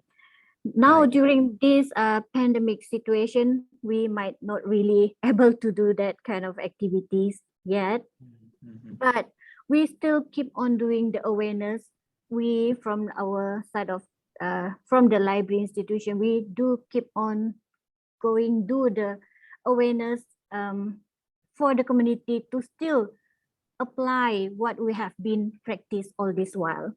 Yeah, I hope that community still give the overwhelmed responsible, not only to clean, but all the cleanliness of this environment is a shared responsible of everyone. Yeah, I can see you have very close rapport with the NGO in Miri, yes. Lilian. Yeah, yeah. You mentioned that you can gather them within few hours, and then immediately do Not the really, cleaning yes. in the afternoon around. You usually start at 3 p.m. you know, just end up and end during 6 p.m. of the Yeah, day. that is happen with all the strong network from everyone. Not strong network, but we have one mission to have clean environment. Okay. Yes. Yeah, that is a very marvelous and excellent way in supporting the SDG development goal. Yeah. All right. Okay. Our next question. My next question is: what is the challenges in running all the program and smart partnership initiative towards the SDG 2030? Ahmad. Yeah. Okay. Thank you, Mr. Edison. Yeah. Of course, there are challenges in making all this activity happens, especially in during this pandemic COVID-19. And if you can see on my slide just now, the number of physical activity itself in 2000, it's ended by in March, before March 2020, the activities were slowing down, and alternatively, we moved to the digital platform as mentioned by Von Lilian just now, and we come out with a number of activity in online platform. For instance, the awareness program, we use translate all the information to the infographic poster, and then we conduct the virtual talk to the public, because that is the right platform for us to deliver. And as a library, we have to give the valid information to the our stakeholder, our user, our customer, and it's not only in Miri, but as well the impact is around the world itself. And we also conduct the competition for instance, what is the activities that doing during the pandemics, and it will inspire other to do the same.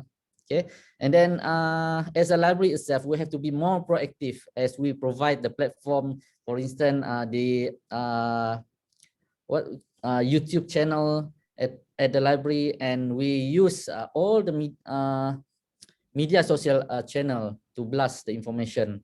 And this is to ensure the participation of all smart partnership from government agencies, NGOs, individuals, and volunteers to take part of this initiative. Right. Right.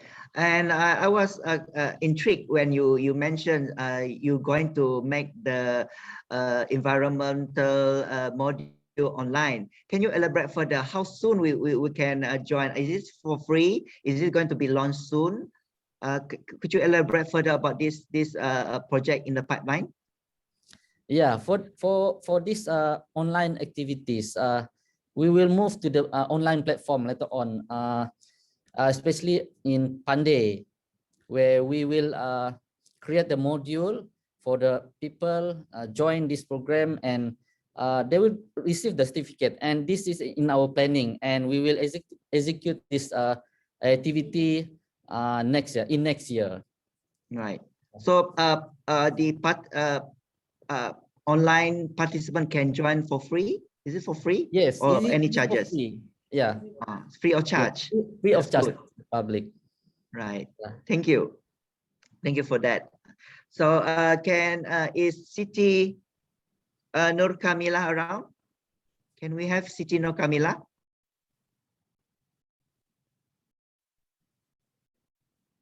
No? It's not around? Because I have one question for them.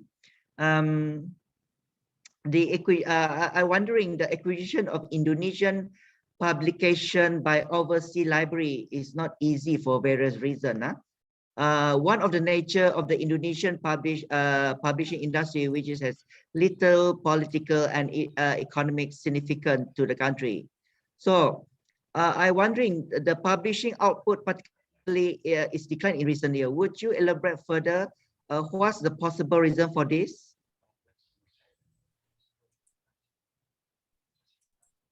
Dr. Ida, can you help?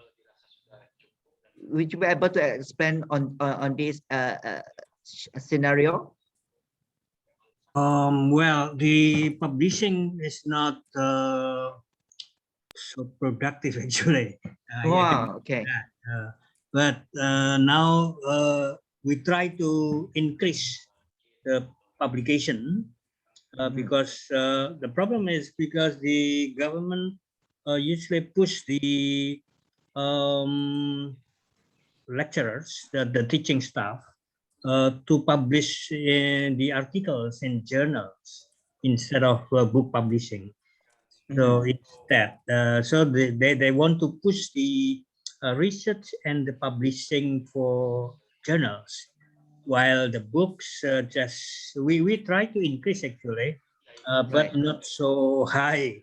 We still push, we still push the, even the National Library now has the what you call the publishing. So we call Perpusnas Press.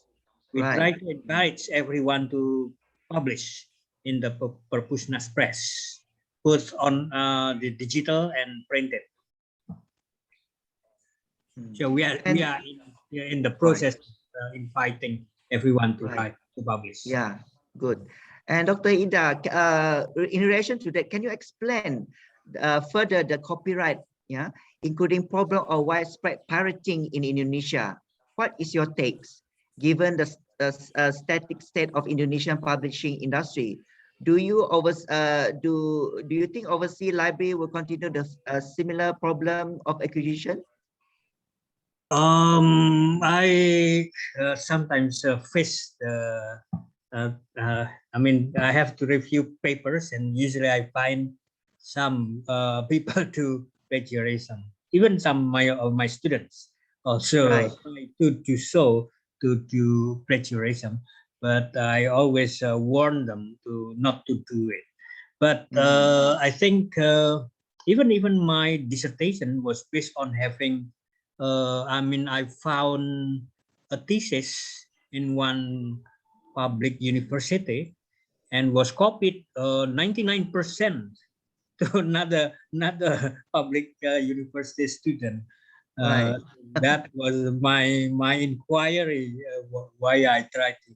And then we had the repository, consisting of the thesis and dissertation.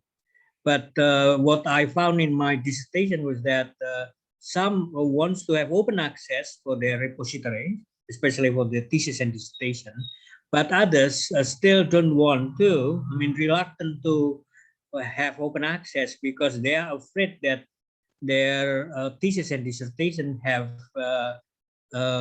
issues of plagiarism. So that is the point that we have. Why open access is still a problem here. Yes. Okay. Thank you, Dr. Ida, for your response. Really interesting, and also really looking forward to overcome this problem and our situation, not only in Indonesia but also in Malaysia. Yeah. Okay. Right. Thank you. Our speaker for today, Dr. Ida Priyanto, Dwi Fitrina, Siti Nur Kamila, Salina Zawawi, Muhammad Aizat, Ahmad Samsudin, Lilian Balpulo, and Nolailawati Ismail. Okay. Now we move on to our group